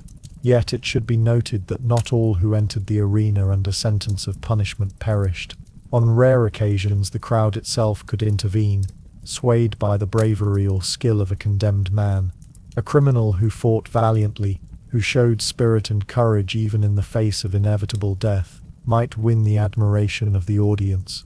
In such cases the presiding magistrate could grant clemency, sparing the man's life, and in extraordinary instances, allowing him to live on as a free gladiator. These reprieves, however, were uncommon, and for the vast majority the arena remained a grave. Still, the possibility of survival lent a cruel hope, a faint light in the darkness that made the ordeal all the more agonizing. The psychological toll of such punishments cannot be overstated. To be made into a gladiator against one's will was to be stripped not only of freedom but of humanity. Criminals became tools, their pain a source of amusement, their deaths a lesson to others. Families watched loved ones die before jeering crowds. Children saw fathers cut down, wives saw husbands thrown to beasts, all in the name of deterrence and order. The punishment extended beyond the individual to the community, embedding fear and obedience deep within the fabric of Roman society. As centuries passed, the practice continued, evolving but never losing its essential brutality. Under emperors such as Augustus, Claudius, and Nero, the use of gladiatorial punishments expanded, with vast numbers of condemned criminals filling the ranks of the noxi. The arenas themselves grew grander, culminating in the Colosseum, a monument not only to Rome's engineering but to its appetite for death as spectacle. There, in the heart of the empire, the punishment of criminals became indistinguishable from the games themselves, a fusion of law and entertainment that defined Roman culture in ways both lasting and unsettling. For the Romans, gladiatorial punishments were a reminder that order was maintained not through compassion but through fear. The state demanded obedience, and for those who broke its laws the cost was not merely death but death performed, death displayed, death woven into the fabric of communal life. To stand accused in ancient Rome was to risk not only condemnation but transformation into a fleeting figure upon the sand, a moment's amusement for the crowd before oblivion claimed you. It was perhaps the most vivid reminder of all that in Rome, crime did not pay, not in coin, nor in liberty, nor in life itself. Among all the punishments devised by the Roman state, none carried the same weight of dread and finality as crucifixion, a penalty so feared and so brutal that its mere mention could cause silence in a household or market square, for it was not only a form of execution, but also a statement of absolute power, a performance of state authority written upon the suffering body of the condemned and displayed to all who passed. While other punishments might inflict a swift death or a public humiliation, crucifixion was intended to be slow, agonizing, and humiliating to the very end, leaving behind a memory that would deter others long after the body of the victim had decayed. The Romans did not invent crucifixion, for the practice had older roots in the East, with Persians and Carthaginians employing it centuries earlier, yet Rome perfected it, systematized it, and gave it a terrible prominence in its arsenal of punishments, using it especially against those who were considered beneath the protection of law, slaves, rebels, bandits and enemies of the state. A Roman citizen, unless stripped of citizenship or found guilty of the gravest treason, could almost always escape this fate, for crucifixion was not simply execution, it was degradation, a stripping away of dignity so complete that it was thought unfit for free men. For this reason it became above all else the punishment of the enslaved, so much so that the Latin phrase supplicium servile, the slave's punishment, was used to describe it. The process of crucifixion began long before the victim reached the wooden cross. Once condemned, the criminal was subjected to scourging, a savage whipping with leather thongs embedded with bone or metal, designed to tear open the skin and weaken the body. This served both as a punishment and as preparation, ensuring that the victim was already near collapse by the time they were led through the streets. Often they were forced to carry the horizontal beam of their own cross, a rough timber that could weigh as much as 70 or 80 pounds, across the city and out to the place of execution. In doing so, the condemned became a living spectacle, their staggering march a warning to onlookers about the price of defiance. Crowds would jeer, children might throw stones, and soldiers ensured the route was visible to as many as possible, for crucifixion was not carried out in secrecy, but in the open air, at crossroads, near city gates, or on hills where the suffering body could be seen from afar. At the place of execution, the upright post of the cross was already fixed in the ground, waiting like a grim marker of finality. The condemned would be stripped naked, a further humiliation, for nudity was itself considered shameful in Roman culture, especially when displayed under such violent circumstances. Then came the fastening to the cross, which could be carried out in two ways: by ropes which bound the victim's arms and legs tightly, or by nails which pierced the wrists and feet, ensuring the body remained fastened until death.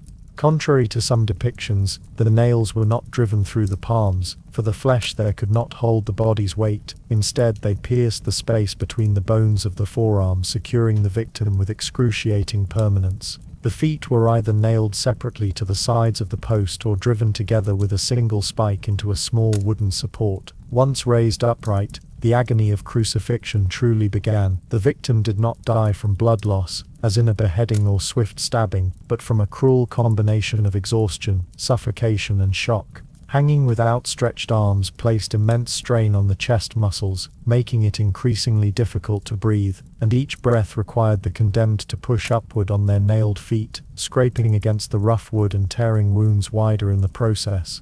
Hours could pass in this cycle of lifting and collapsing, as the body gradually lost strength. Sometimes, death came in a matter of hours, but more often it stretched into days, with the crucified lingering under the burning sun or the chill of night, exposed to insects, birds, and the taunts of passers-by. The Romans understood that the power of crucifixion was not only in its physical torment, but also in its visibility. To see a body stretched upon a cross was to be reminded of the absolute authority of the state and the utter helplessness of those who resisted it. In times of rebellion, entire groups might be crucified at once, lining roads with a forest of suffering figures that no traveler could ignore. The most famous example came in the aftermath of the slave revolt, led by Spartacus in the 1st century BCE, when 6,000 captured rebels were crucified along the Appian Way, each one placed at regular intervals for miles, creating a corridor of terror leading into Rome itself. Such mass executions were designed not only to kill the defeated, but to obliterate their cause, to break the spirit of anyone who might dream of following in their path. Crucifixion also carried a profound sense of dishonor. The body of the condemned, denied burial, and left to decay upon the wood, was considered polluted, unworthy of the rites that ensured peace in the afterlife. Families often begged for the remains of their loved ones, but permission was rarely granted, as the state preferred to let the corpse serve as a warning until it fell apart on its own. To be crucified was therefore not only to suffer an agonizing death, but to be excluded from the social and religious order, erased in both life and memory. Despite its horror, crucifixion was not reserved only for the most extreme crimes of blood. A runaway slave, a bandit, or someone who had stolen repeatedly from their master could face the cross, for its purpose was not justice in the abstract sense, but control, domination, and the demonstration of hierarchy. Masters were known to threaten disobedient slaves with crucifixion, using the fear of it as a means of discipline even when it was not carried out. In this way, the punishment extended beyond those actually executed. It shaped behavior through terror, ensuring submission in a society built upon inequality. Over time, voices within Rome itself began to question the practice, not out of sympathy for the condemned, but because of the disturbing effect it could have on those forced to witness it. Philosophers wrote of its cruelty, and certain emperors sought to restrict its use, but it endured for centuries as the ultimate expression of Roman punitive power. It was only with the rise of Christianity, and the central role crucifixion played in the death of Jesus of Nazareth, that its meaning began to change, taking on a symbolic dimension that would one day transform it from an emblem of terror into one of faith. Yet, in its original Roman context, crucifixion remained what it was designed to be, a punishment of slow agony, public humiliation and social erasure, ensuring that those who suffered upon the cross became not martyrs or heroes, but examples of absolute defeat.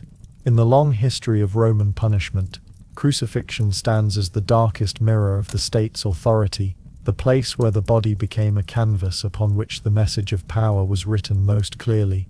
To live in fear of the cross was to live under Roman rule, and to see one raised was to be reminded of the limits of freedom in an empire built on the submission of many to the will of few. Among the most dreadful forms of capital punishment in ancient Rome was death by burning, a sentence that carried with it not only physical agony, but also a deep sense of dishonor, for fire consumed not only the body, but in the eyes of many, the very essence of a person's existence. Unlike more standard forms of execution, such as the sword or even crucifixion, which at least preserved the remains for burial, burning obliterated the body to ash, leaving little or nothing behind to mourn, bury, or honor. For a society that placed significant importance on burial rites and remembrance of the dead, this made the punishment doubly severe. It was not only a penalty upon the living, but a symbolic denial of peace in death. Burning was not the most common punishment in Rome. It was reserved for crimes considered particularly heinous, disruptive, or dangerous to the public order. Arson was the crime most famously associated with execution by fire. To deliberately set fire to another's property was to unleash chaos in a city already vulnerable to flames.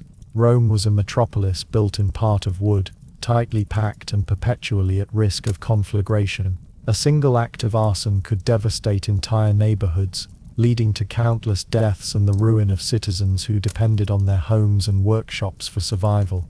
As such, The Roman authorities viewed arson not simply as the destruction of property, but as an assault upon the community itself. To punish it, they turned to the very element of destruction, fire, to annihilate the culprit. Yet, arson was not the only crime that led to such a fate. Those who committed sacrilege, such as desecrating temples or profaning sacred rites, might also be condemned to the flames. In these cases, the punishment was infused with religious meaning. Fire was seen as both a destructive and purifying force, and so the guilty might be symbolically cleansed by the same element in which they perished.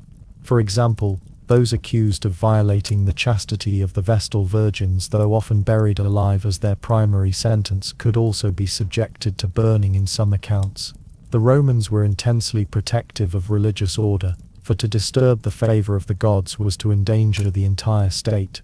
In this way, the fire of punishment mirrored the fire of the divine hearth, which, once polluted, required harsh and irreversible measures to be made right again. The method of burning varied. In some instances, the condemned might be tied to a stake, wood heaped around their feet, and set alight before a watching crowd.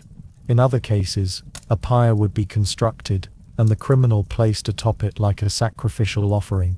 More gruesome still were occasions when criminals were wrapped in combustible materials such as pitch or resin-soaked tunics, ignited, and left to run or writhe in agony until consumed. Such spectacles blurred the line between punishment and ritual, as the destruction of the body by fire seemed to erase not just the individual, but the memory of their misdeeds. Execution by fire was sometimes combined with other humiliations. A condemned person might be scourged beforehand, stripped of dignity and strength, before being bound to the flames.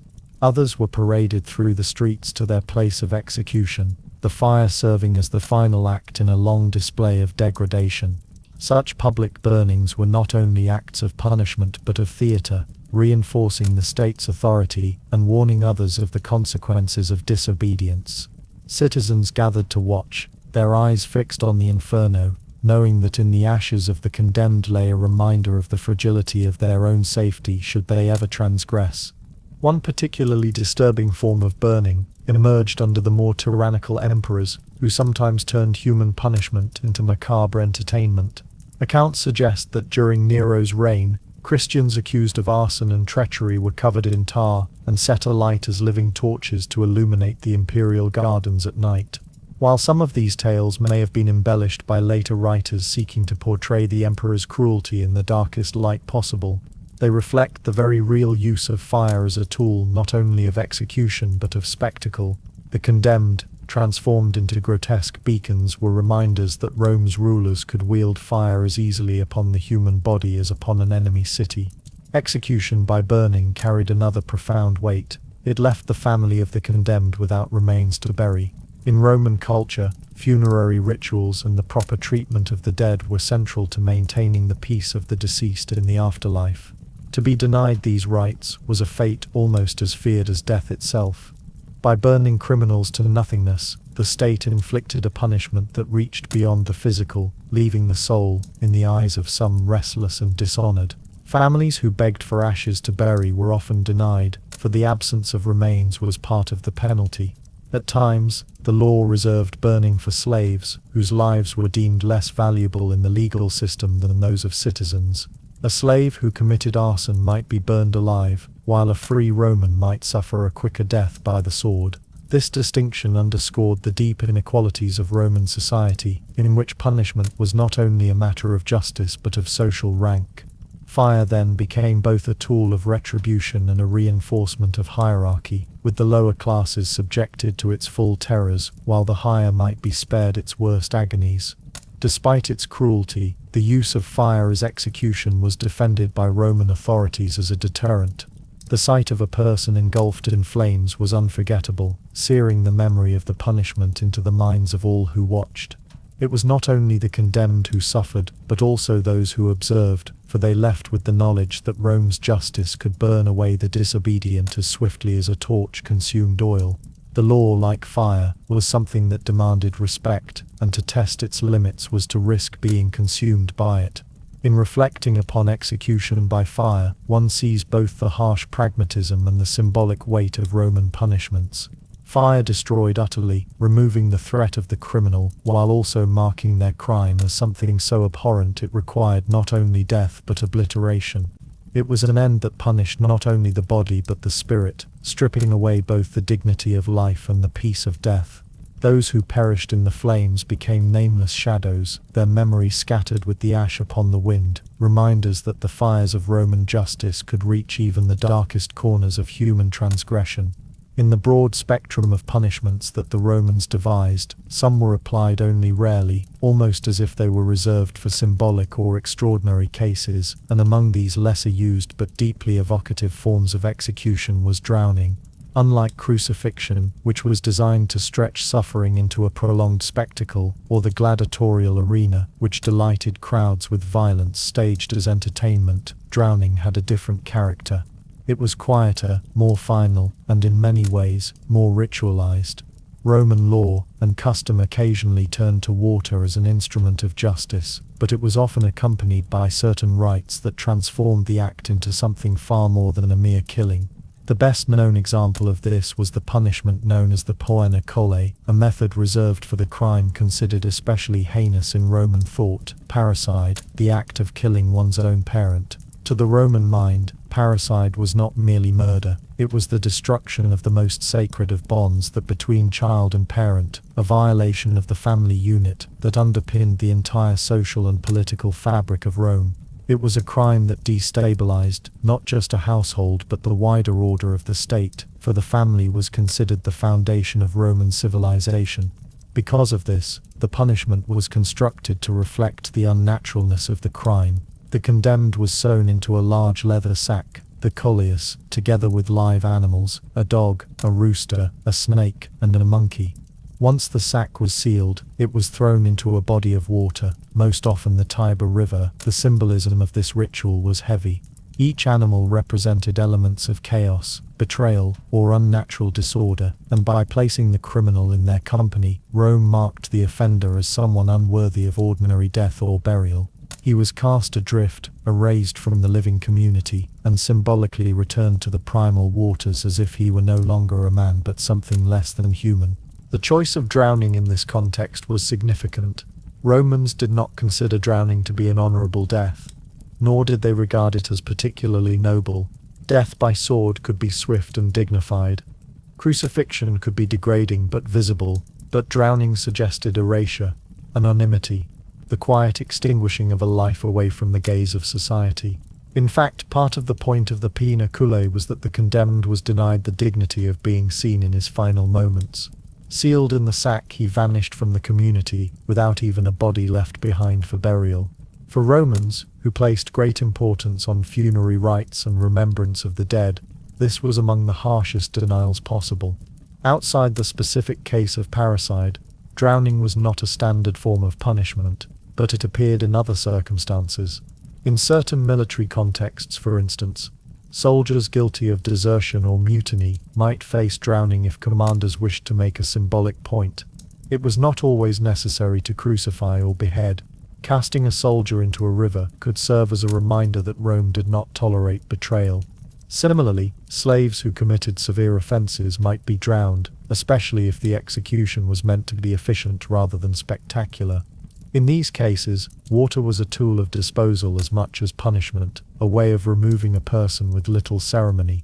Alongside drowning, Roman history recorded other unusual methods of punishment, many of them shaped by circumstance or by the desire to create a fitting penalty for a particular crime. One example was execution by burning, which we have already discussed separately, but it sometimes overlapped with drowning in the sense of being a rare and symbolically charged method. Burning alive was not commonly applied, but in moments of crisis, such as during periods of fear about arson or sacrilege, it could be invoked. Another lesser-known method was the practice of being hurled from a great height, most famously from the Tarpeian Rock in Rome. This sheer cliff on the Capitoline Hill was traditionally a place of execution for traitors, especially in the early Republic. To be thrown from the Tarpeian Rock was both a death sentence and a symbolic act, the condemned was expelled from the heart of Rome itself, cast away from the sacred center of the city.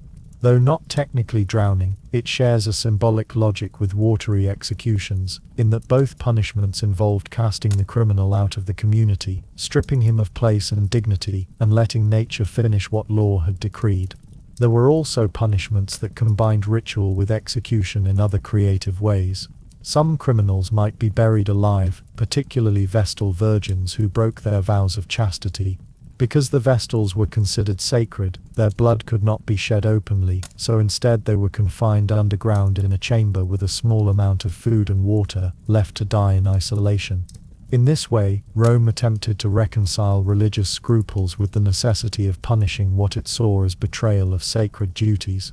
Even strangulation, a seemingly simple form of execution, could be ritualized.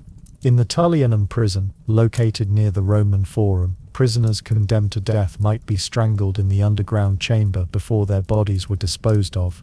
This dark, suffocating end carried a symbolic weight of its own, for it emphasized confinement, silence, and the denial of public witness.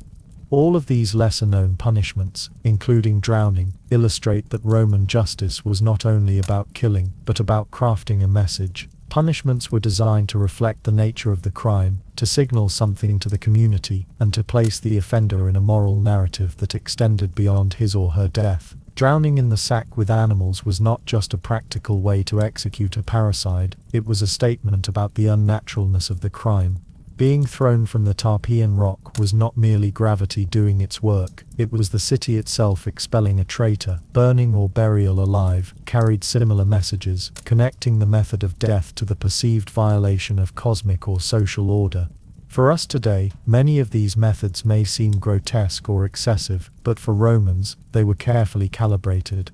Roman law was never only about rules and penalties, it was about maintaining the balance between order and chaos, family and betrayal, state and treason. To drown someone in a sack of animals, or to cast them from a cliff, was in Roman terms, not just a killing, but a symbolic act that reinforced the values they cherished most. That is why even the rare punishments, seldom used in practice, carried such heavy resonance in memory and tradition. They were remembered because they communicated something essential about what it meant to be Roman, and what happened when someone betrayed the foundations of that identity. Thus, drowning, and these other uncommon methods remind us that the Roman imagination of justice was vast and varied. The state did not simply eliminate criminals, it dramatized their elimination, tying their deaths to larger stories about loyalty, piety, and order. In the still waters of the Tiber, or from the dizzying heights of the Tarpeian rock, the Roman world found ways to transform even death into a lesson for the living. To the Roman mind, exile was often considered a punishment more painful than death itself, for while death brought a swift end to suffering, exile was a lingering separation from everything that gave life its meaning: family, homeland, traditions, and the familiar gods of one's ancestors. Within the framework of Roman justice, banishment or exilium occupied a curious place. It was at once a penalty and a mercy, sparing the condemned from execution yet denying them the comfort of their community, and condemning them to live as a perpetual outsider. Unlike crucifixion or decapitation, which were sudden and final, exile lingered across years and decades, stretching punishment into the horizon of an uncertain life. For this reason, the Romans themselves often debated whether exile was a lesser or greater sentence, whether to be cut off from the city of Rome was to lose one's very self. Exile came in several gradations, reflecting the Roman obsession with hierarchy and distinction. There was relegatio, the lighter form of banishment, in which a person was removed from Rome or Italy, but not stripped of their citizenship or property. This could last for a fixed number of years or for life, and was often applied to poets, philosophers, or those guilty of offences the Senate found socially corrosive rather than violently criminal. Ovid, the famous poet of the Metamorphoses, stands as the most well-known example. In 8 CE, Augustus banished him to Termes on the Black Sea, a distant frontier settlement plagued by harsh winters and barbarian raids. Ovid never returned, and in his mournful poetry from exile, he describes the loneliness, the alienation, and the despair of a man cut off from the beating heart of Roman civilization. His crime, as he enigmatically phrased it, was Carmen et Terra, a poem and mistake, possibly involving scandal near the emperor's household. Though he retained wealth and citizenship, Ovid found himself tormented by the emptiness of isolation, and his verses became a testament to the agony of being alive yet socially dead. A harsher form was deportatio, which stripped the condemned of both property and citizenship.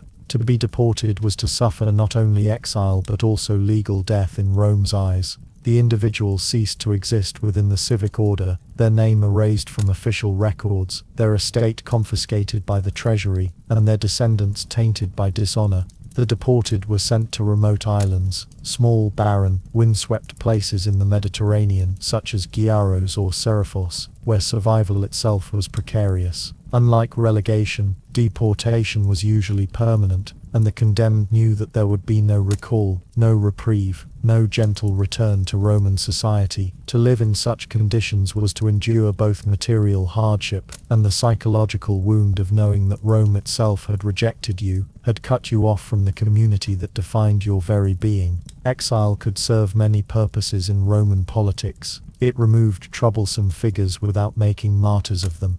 A senator who opposed the emperor might be quietly exiled to a distant island rather than executed, sparing the Senate the stain of blood while silencing dissent. Emperors frequently used exile to rid themselves of rivals or inconvenient voices. Tiberius and later Domitian wielded it as a tool of control, sending senators, philosophers, and even family members away under charges of treason or immorality. Women too were subject to this penalty, particularly those connected with scandal or political intrigue. Augustus himself banished his own daughter Julia for her adultery, exiling her first to the island of Pandateria, and later to Rhegium. She lived out her years in seclusion, deprived of the splendor and companionship she once enjoyed at the heart of Roman society. Exile, in this way, was a deeply personal punishment, targeting not only the body but the emotional ties of kinship and belonging. There was also voluntary exile, known as exilium voluntarium, which arose from the peculiar flexibility of Roman law. A citizen accused of a capital crime might avoid execution by preemptively fleeing into exile before the trial concluded.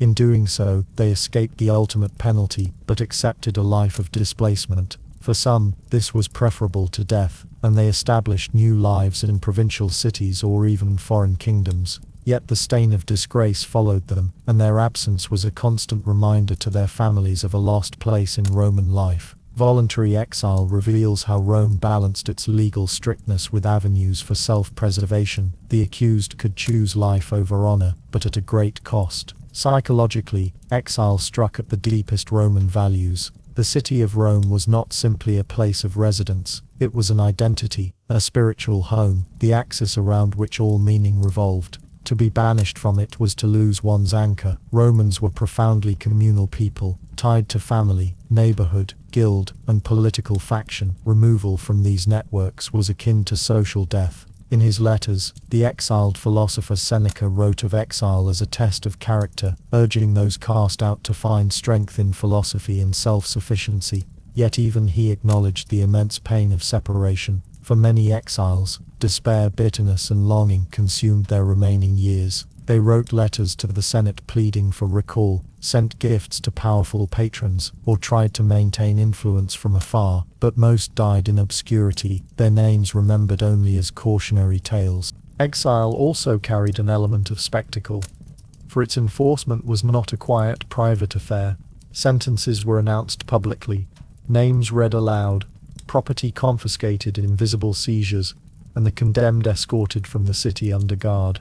Neighbors and acquaintances watched as one of their own was torn away, a reminder to all of the consequences of disobedience or dishonor. The absence of the banished lingered long after, as friends spoke of them in hushed tones, and their homes stood empty, or were repurposed by new owners. Exile in this way not only punished the individual but reshaped the community, leaving a scar where once a citizen had belonged. Famous exiles filled Roman history. Cicero himself tasted exile in 58 BCE, when political enemies maneuvered his removal on charges of executing conspirators without trial. He retreated to Macedonia, lamenting the loss of his beloved city. until political winds shifted, and he was triumphantly recalled. His return showed that exile, while devastating, could sometimes be reversed, depending on the changing tides of power. Others, however, were not so fortunate, and their names faded into the obscurity of distant lands. Thus, exile in Rome was both punishment and exile from the self, a tearing away of identity and belonging. It reveals to us the Roman genius for punishment not through the body alone, but through the soul, for to remove a Roman from Rome was to strike at their innermost being. Or where crucifixion left scars upon the flesh, exile left wounds upon the spirit, unhealed across a lifetime. Among the many punishments that could fall upon a Roman citizen, one of the most quietly devastating, though lacking the blood-soaked spectacle of execution or the humiliating sting of flogging, was the imposition of financial penalties, fines, levies, or the wholesale confiscation of property. The Romans understood well that wealth was not merely a measure of comfort, but of standing, reputation, and security. A man stripped of his fortune was more than a pauper. He was stripped of dignity, of the means to participate in civic life, and of the protection that money could buy. In a society where wealth determined access to office, alliances, and even basic safety, the punishment of financial ruin cut deeper than chains or lashes for many. The state often wielded this weapon with precision, ensuring that the guilty would not only pay with coin, but would feel the reverberations of disgrace echoing through every aspect of their lives.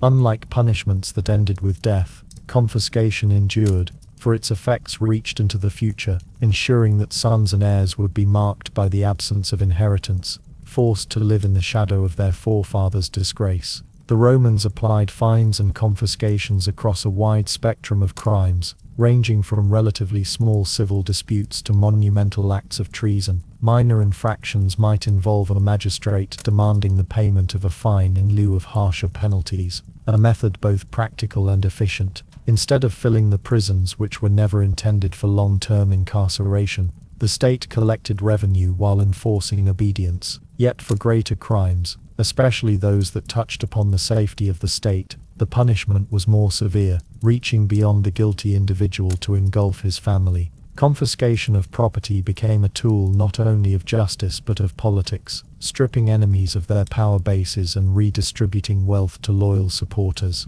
A senator accused of corruption might find his villa seized, his estates broken apart, his slaves auctioned, and his fortune drained into the coffers of the state. To the public, it was a clear message that power could vanish overnight, that status was fragile, and that the grandeur of a Roman home or estate was only as secure as its owner's loyalty to Rome. The psychological impact of economic punishment was immense. In a culture so steeped in honor, where the domus represented not merely a house but the seat of familial identity, to lose property was to be severed from one's roots. The wealthy Roman prided himself on the ancestral busts displayed in his atrium, the land passed down through generations, and the reputation tied to his gens. Confiscation shattered this continuity. A man once respected might be forced to watch as his fields, cultivated for decades by family hands, were parceled out to strangers. His neighbors, once deferential, might now whisper of his downfall, their respect curdling into contempt. Even if spared execution, he lived on as a husk of his former self, his name remembered not for triumphs but for disgrace. In this way, fines and confiscation were social punishments as much as legal ones, reshaping the way a community viewed both the guilty and those connected to him. For lesser citizens, the impact was no less severe. A craftsman fined beyond his means might be ruined, unable to maintain his workshop, forced into debt or servitude. The fine itself, while smaller in scale compared to the grand estates of senators, struck with equal force relative to the offender's station. It was the universality of money as punishment that made it so effective. Whether noble or humble, Roman life required resources, and to strip them away left a man vulnerable, dependent and diminished. Even in cases where wealth could be regained, the scar remained. For others would remember the shame of legal judgment, and the moment when fortune was torn away. Thus, money, often thought of as a source of freedom,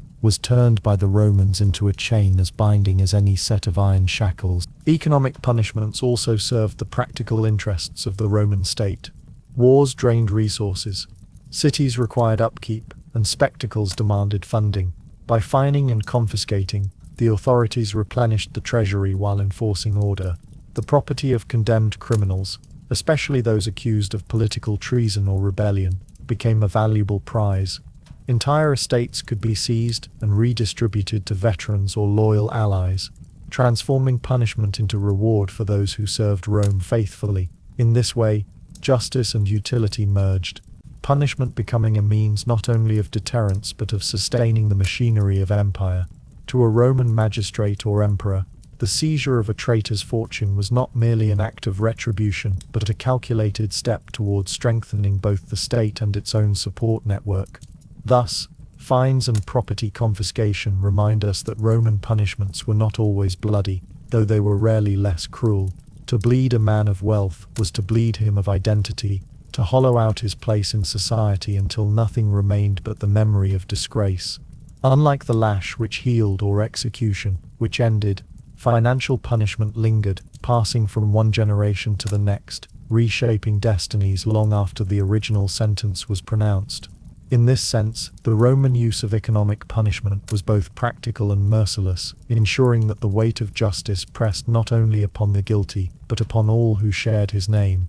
When reflecting on the Roman system of justice, it becomes impossible to ignore the place torture held within its framework. For while Rome prided itself on its laws, its procedures, and its supposedly rational governance of society, it also permitted, and at times demanded, the use of physical torment as a means of revealing truth or enforcing obedience, particularly when the accused belonged to the lower classes, slaves or non-citizens. For in Roman eyes the body of the poor and the enslaved was not merely a vessel of flesh, but a tool through which truth could be pried, shaped and forced into the open. Torture, or quaestio per tormenta, as it was called, was not considered a barbarous aberration in their culture, but rather a legitimate instrument of justice, a process whereby the concealed thoughts of the human mind could be compelled to betray themselves through screams, broken bones and trembling confessions. The law itself made clear distinctions about who could and who could not be subjected to torture. A Roman citizen of good standing could not legally be placed under torment to provide testimony, for their word was assumed to have weight and value, whereas the testimony of a slave was not admissible in court unless it had been extracted under duress. Thus, paradoxically, the slave could only speak truthfully in the eyes of the Roman legal system when his body had been torn by whips, stretched upon the rack, or scorched with heated irons, because it was assumed that otherwise he would always protect his master or himself with lies. In this way, Roman justice institutionalized suffering as a channel of truth, and in so doing revealed how deeply class and status permeated every part of their society. The methods of torture varied, each designed not only to inflict pain, but to break resistance. The rack, a frame on which the victim was tied, and then stretched by turning wheels or pulling cords, was perhaps the most infamous. Its slow, methodical tearing of joints, designed to reduce the strongest of bodies to helpless ruin, while branding with hot irons, the application of pincers to tear flesh, or the use of scourges tipped with metal shards, also found regular place in the Roman arsenal. Water too could be employed, poured until breathing itself became impossible, or starvation might be used to sap the will until words slipped unguarded from the mouth. Yet what strikes modern reflection is not only the brutality of these instruments, but the logic that lay beneath them. Torture was not simply vengeance or cruelty for its own sake, but was couched in the language of procedure, the pursuit of certainty, and the maintenance of order. A slave suspected of plotting against his master, a servant accused of theft, or a household retainer caught up in accusations of conspiracy, might all find themselves hauled before magistrates, not with the presumption of innocence, but with the inevitability of torment, their suffering deemed necessary to preserve the security of the household, and by extension, the state itself. Even among free citizens, torture was not wholly absent. In times of crisis, particularly when treason or conspiracy against the state was suspected, the line of privilege could blur, and emperors or provincial governors might order that free men be subjected to torment, to ensure that no secret remained hidden. The memory of the Catiline conspiracy, or later plots against various emperors, often brought with them waves of interrogations, in which bodies were broken so that information might be dragged into the light, and in this sense torture became not just a tool of courts, but of politics, its use sanctioned by fear of betrayal and desire for control. To walk through the streets of Rome, one might occasionally pass a prison where cries from within carried on the air, or one might glimpse a man being led out, beaten, his body a testament to the hours he had spent upon the rack, and for the ordinary Roman these were not unusual sights, but reminders of the reach of authority and the fragility of safety. To know that at any moment the magistrate, if he willed it, could order such suffering upon the low-born, was both a reassurance to the powerful and a threat to those below, ensuring compliance through ever-present dread. The cruelty of torture, however, extended beyond the physical. Its use often forced slaves to implicate others, to accuse fellow servants or even their own masters, and in this way torture could fracture households and create webs of suspicion. In some cases, slaves were made to testify against their entire households if one among them had been accused of wrongdoing, leading to mass interrogations where truth, half-truth, and fabricated confessions blended into a single, blood-soaked record. For those accused, there was little recourse, for the Roman system treated the cries under torment as evidence, even though human nature dictates that pain will drive the tongue to say whatever the tormentor desires. Thus, torture in Rome, while framed as a path to justice, often served instead as a performance of power, a demonstration that the state and master alike could command not only the obedience of their subjects, but the very contents of their hearts and minds. It was a system that drew heavily upon the belief that pain and truth were inseparably bound, even though in practice it ensured that countless falsehoods were spoken by desperate lips, eager only to escape the lash, the fire, or the wheel. And so the story of Roman torture lingers as both a testament to their pragmatism and a warning of their cruelty, for it shows a civilization that believed itself governed by law, yet relied upon agony as a cornerstone of truth. In the shadowed chambers of interrogation, where torches flickered and iron groaned against flesh, the ideals of justice often collapsed into the realities of domination, and the screams of the helpless echoed as reminders that the rule of Rome was written not only in statutes and decrees, but also in the broken bodies of those who had no power to resist. In Rome, punishment was never simply a matter between the individual criminal and the state.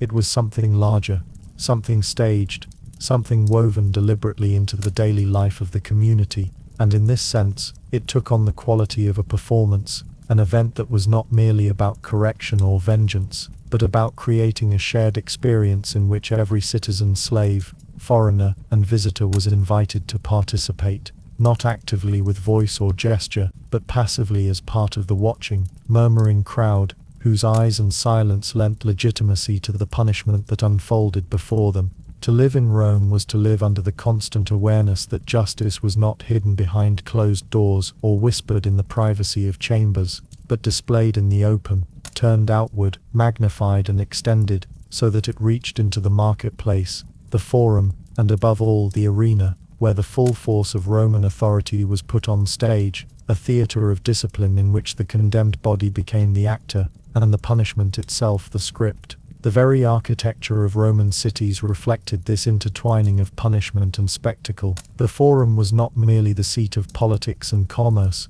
but also the place where decrees were read aloud, where sentences were proclaimed, and where flogging, chaining and shaming could be carried out before the multitude. Likewise, the amphitheatre, such as the great Colosseum, was not just a place of entertainment, but also a chamber of justice, a vast stone-encircled witness box, where tens of thousands sat in tiered rows, their eyes turned toward the sand-covered floor that served as both stage and execution ground. Here, criminals were stripped not only of life but of dignity, their deaths presented in a way that affirmed the strength of the state and the futility of defying its laws. One must imagine the anticipation of the crowd, the low hum of voices that built into a steady roar, as the condemned were brought forth, their bodies chained, their faces pale with fear, and yet their suffering already mingled with the excitement of the audience, who did not see them merely as men and women, but as embodiments of crime, sin, and rebellion that had been caught and now brought to heel.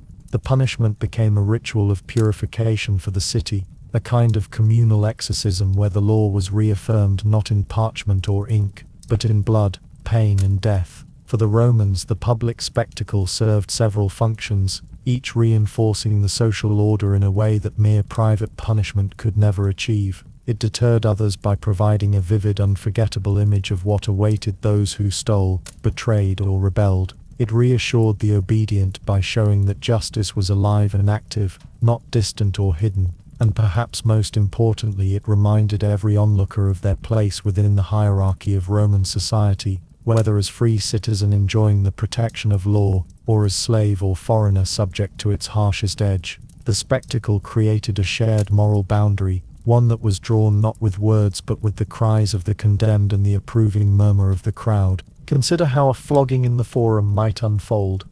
A thief brought before the magistrate, his guilt already established, his sentence declared, and then rather than being dragged to some shadowed prison cell, he was bound in the center of the public square, his tunic stripped, his back bared, while the crowd pressed close to watch each stroke of the lash. The punishment was painful, humiliating, but its purpose was not limited to him. It was designed for every eye that watched, so that each person, whether senator or common laborer, might leave with the memory imprinted, the lesson carried away in their mind, as though it were a mark upon their own skin. The gladiatorial punishments exemplified this fusion of justice and spectacle most dramatically, for here the boundary between entertainment and execution disappeared entirely. A condemned criminal sent into the arena was not executed in silence, but instead transformed into the raw material of sport, his death drawn out, staged, and interwoven with the rhythms of combat. The cheers of the crowd, the gestures of the emperor or magistrate, who decided his fate with a flick of the hand. The punishment became an offering to the people, an act of governance disguised as entertainment. And in this sense the state made itself visible, not only as ruler, but as provider, feeding its citizens with blood and fear, just as it fed them with grain and wine. Even the more ordinary punishments, exile, confiscation of property, branding, or chains, were not entirely devoid of spectacle. The announcement of exile was read aloud, the property of the condemned seized in sight of neighbors, the branding of a slave's forehead, done where others could witness, and thereby be warned. The spectacle did not always mean roaring crowds in amphitheaters.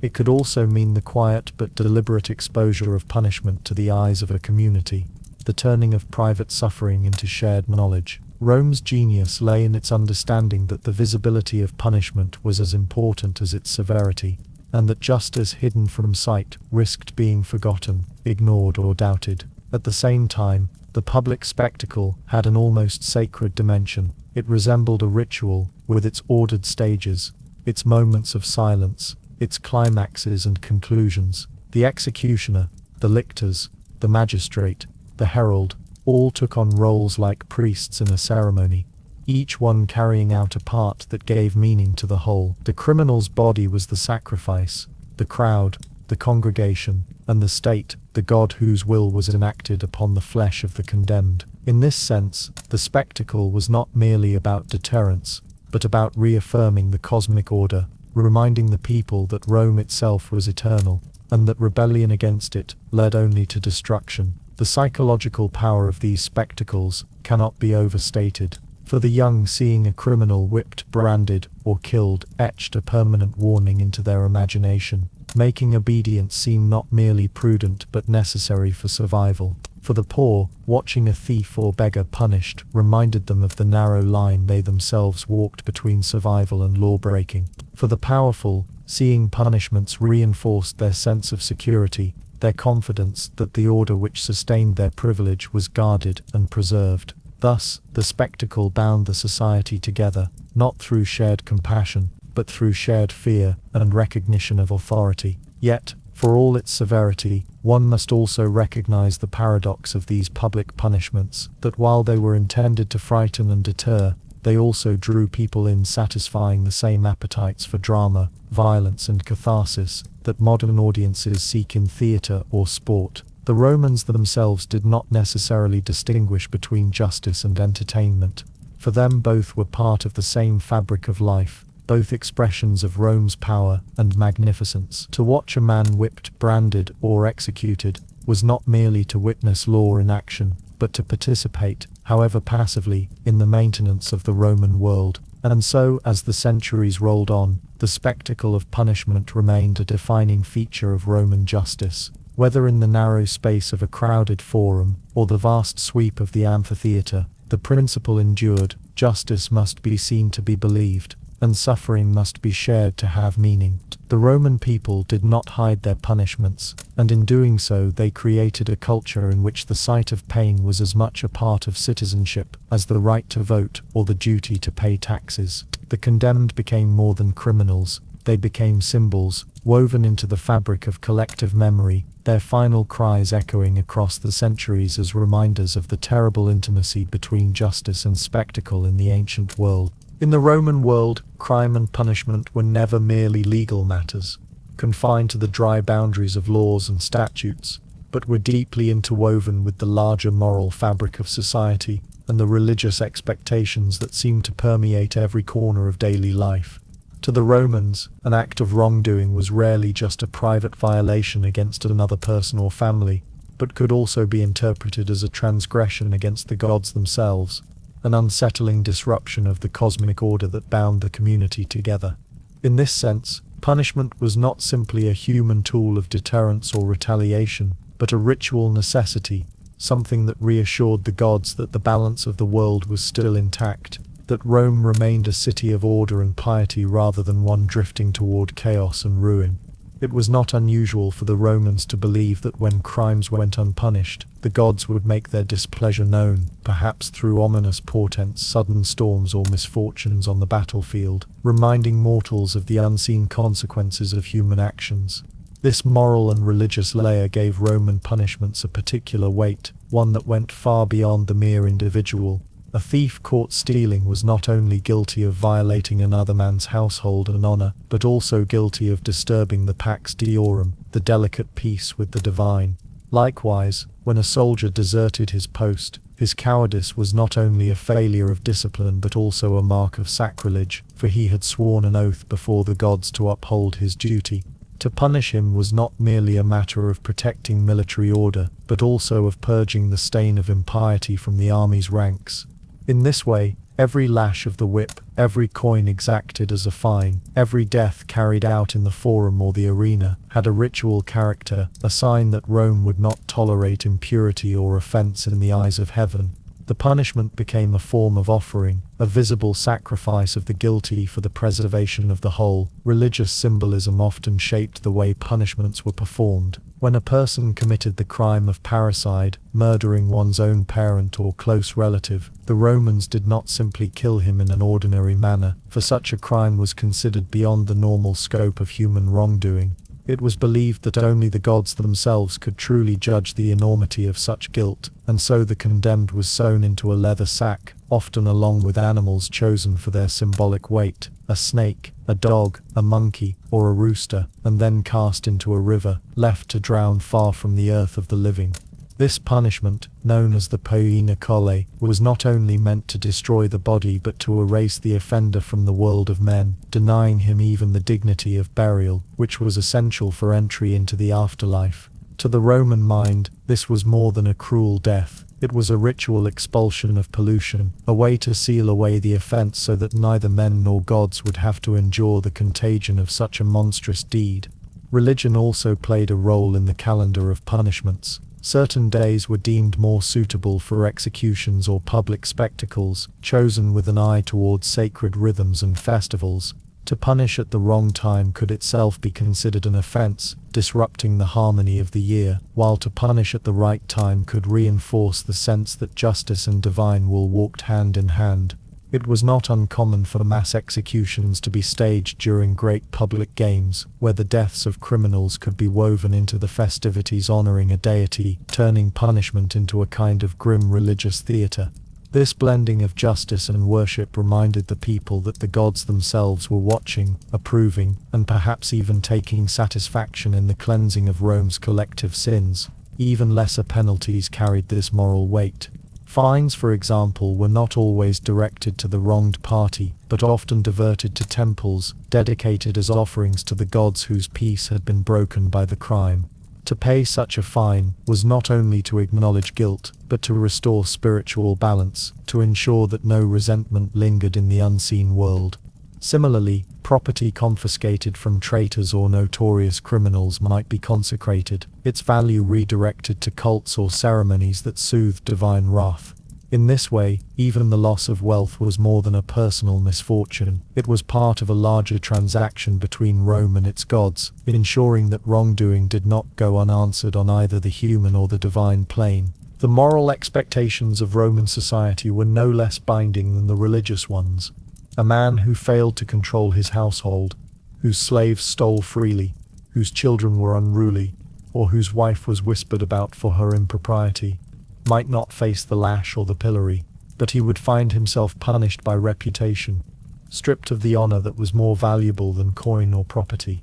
Dishonor could follow a man into every sphere of life, from his prospects in politics to the marriage prospects of his children. To live under the shadow of moral suspicion was in its own way a punishment, a constant reminder that Roman society placed as much value on integrity and discipline as it did on written law. And in a world where family lineage, personal dignity, and the memory of ancestors mattered so profoundly, the stain of shame could be heavier than any chain. In this light, it becomes clear why so many punishments were carried out in public, not hidden behind walls, but staged where all could see. To shame a man before his peers was not only to wound his pride, but to mark him before the gods as someone who had betrayed the values expected of a Roman. Every punishment carried a lesson, reminding citizens that crime was not simply a matter of human rule-breaking but a disruption of the very balance of heaven and earth. To keep order was not merely to satisfy the Senate or the magistrates, it was to live in harmony with fate, with destiny, with the divine powers that governed Rome's greatness. Punishment was therefore a moral cleansing, a way to scrub away the pollution of sin so that Rome might continue on its path, favored by gods and men alike. And yet, there were contradictions. At times punishment seemed less about morality or religion, and more about raw power, the assertion of authority by those who already held it. A poor man might be flogged for theft while a wealthy senator could avoid even a fine for far greater corruption, his status shielding him from the gods' supposed anger.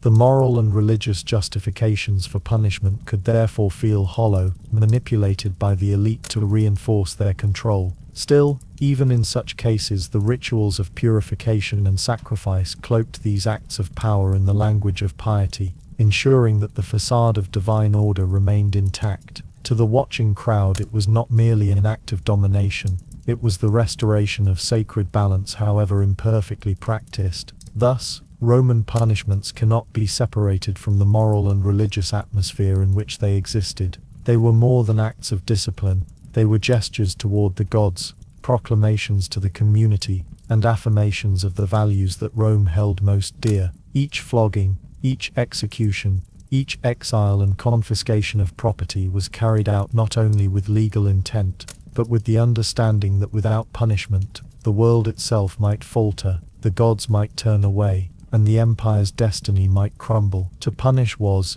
in a profound sense, to pray, to act in hope that Rome's greatness, built on law, morality and divine favor, might endure for another generation. As the centuries unfolded, the Roman approach to crime and punishment did not remain static, for the structures of law, much like the city itself, shifted with time, adapting to the changing currents of politics, empire, and morality. In the earliest days of the Republic, when power lay more heavily in the hands of the citizen body, and the Senate rather than emperors yet unborn, the punishments meted out tended to reflect a communal sense of justice, rooted in ancient customs and the stern traditions of the 12 Tables. These early codes established a framework where retribution was both personal and public, where fines could be levied for lesser crimes, and death or mutilation awaited those who transgressed more gravely. Yet, as the Republic grew, as its territories stretched across Italy and beyond, the sheer diversity of peoples and the complexities of governance demanded a system more elaborate, and thus began the gradual professionalization of Roman criminal law. By the Middle Republic, Courts had been created to specialize in different kinds of cases, with permanent tribunals known as Questiones Perpetua emerging in the 2nd century BCE. These bodies, staffed by jurors drawn from senatorial or equestrian classes, judged matters of extortion, treason, electoral corruption, and later other crimes that were deemed too grave to leave to local discretion. Such institutions reveal the Roman concern with not only punishing crime, but also preserving the delicate balance of political life. For extortion in the provinces, or bribery in elections threatened the cohesion of the entire republic. Yet, in this period, punishments remained starkly unequal, for while a citizen of noble rank might be fined, exiled or allowed to go into voluntary retirement, a slave or poor man guilty of a similar crime might be beaten, crucified, or cast to the beasts. The collapse of the Republic and the rise of Augustus as the first emperor marked a turning point in the history of Roman punishment. Augustus was keenly aware that stability rested on the perception of order and the rule of law, and thus he refined and expanded the system of courts, introducing new crimes such as adultery, which now fell under public jurisdiction. His moral legislation, aimed at reshaping the behavior of the elite, revealed how punishment had grown into a tool not merely for controlling crime but for sculpting society itself in accordance with imperial ideals. Under Augustus and his successors, exile became a favored penalty for senators and high-ranking officials, serving both as punishment and as a means of removing troublesome figures from the center of power without staining the city with their blood. The use of confiscations, too, grew increasingly common, as emperors seized property from those condemned, thus enriching the treasury while demonstrating the risks of disloyalty. As the empire matured, the balance between local autonomy and imperial oversight continued to evolve. Provincial governors wielded enormous authority in judging and punishing crimes within their territories, yet they were bound by the expectations of Roman justice, and their decisions could in theory be appealed to the emperor himself. The famous right of provocatio in the Republic, by which a citizen could appeal a magistrate's decision to the assembly, now found its echo in the imperial right of appeal to Caesar. This appeal, however, was not always a safeguard of fairness, for emperors could be capricious, and their verdicts reflected both personal temperament and political calculation. Still, the existence of such a channel reinforced the idea that justice ultimately resided in the person of the emperor, who became the supreme judge of the Roman world. Legal reforms also mirrored the cultural shifts of the late empire. As Christianity spread and eventually triumphed, notions of mercy, sin, and redemption began to infiltrate the machinery of Roman justice. Though executions and brutal punishments remained, Christian emperors introduced laws against pagan practices, heresy, and blasphemy, thus expanding the scope of what counted as crime into the domain of belief. Punishment in this context was no longer only about maintaining civic order, but about preserving the purity of faith and the unity of the Church. Yet the persistence of older Roman practices ensured that this new moral framework coexisted with spectacles of violence in the amphitheater, and the continuing use of crucifixion, torture, and burning, at least for a time. Over the centuries, too, the law grew increasingly codified. The jurists of the classical age, such as Ulpian and Papinian, developed elaborate commentaries and interpretations, attempting to systematize the immense body of legal rulings and precedents. By the time of Justinian in the 6th century CE, these efforts culminated in the Corpus Juris Civilis, a vast compilation that preserved and organized centuries of Roman law, including its provisions on crime and punishment. In this sense, Roman legal reforms ensured not only the continuity of their own system, but also the survival of their legal spirit into the medieval and modern worlds, where echoes of Roman law can still be found in many European traditions. What remained constant throughout these centuries, however, was the inequality of punishment. Despite reforms, despite the codification, the Roman system never fully escaped its hierarchical nature. A senator accused of treason might be exiled to a remote island, while a slave guilty of theft might be crucified by the roadside. The refinements of the law, the sophistication of the jurists, the moralizing of emperors, all of these could not erase the reality that Roman justice was fundamentally a reflection of Roman society, rigidly stratified, merciless to the weak, and protective of the powerful. Thus, the story of Roman legal reforms is one of both continuity and change, continuity in the harshness of punishments and the social inequalities that underpin them, but change in the structures, procedures, and purposes of law, as Rome shifted from a city-state republic to a sprawling empire, and then to a Christian dominion.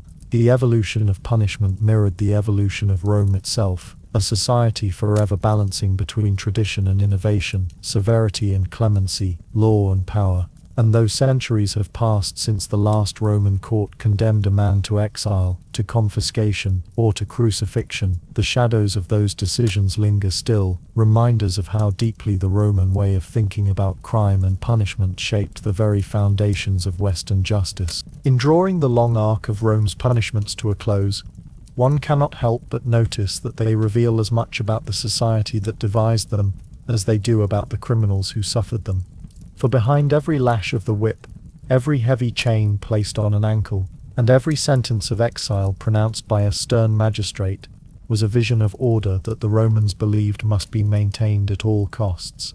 And to ensure this vision endured, the state employed punishments that were not merely instruments of retribution, but also reflections of deeply held values about law, morality, and the fragility of human life within the walls of a vast and often turbulent city. The cruelty that seems so pronounced when read from the comfort of the present day was, in the Roman context, a form of social glue, binding together rich and poor, citizen and subject, under a shared understanding that the consequences of defying the state, the gods, or the sacred traditions would be swift, certain, and unforgettable. It is easy to focus on the spectacle, on the blood spilled in the amphitheatre, or the chains that rattled as convicts were marched to the quarries. Yet beneath these images lay an anxiety that society could fracture if authority was not constantly reaffirmed, if the common people did not witness with their own eyes the cost of stepping beyond the bounds of law, or if the gods were not appeased through acts that satisfied a sense of cosmic justice. What is striking, too, is how punishments that began as blunt instruments of fear slowly evolved as Rome itself matured, as emperors sought not only to terrify but also to govern more efficiently, introducing refinements, legal structures, and in some cases, milder alternatives that reflected the complexity of a society stretched across continents and cultures. Still, even in this evolution, the core truth remained that Roman justice was as much about the preservation of harmony and authority as it was about the fate of any individual who transgressed,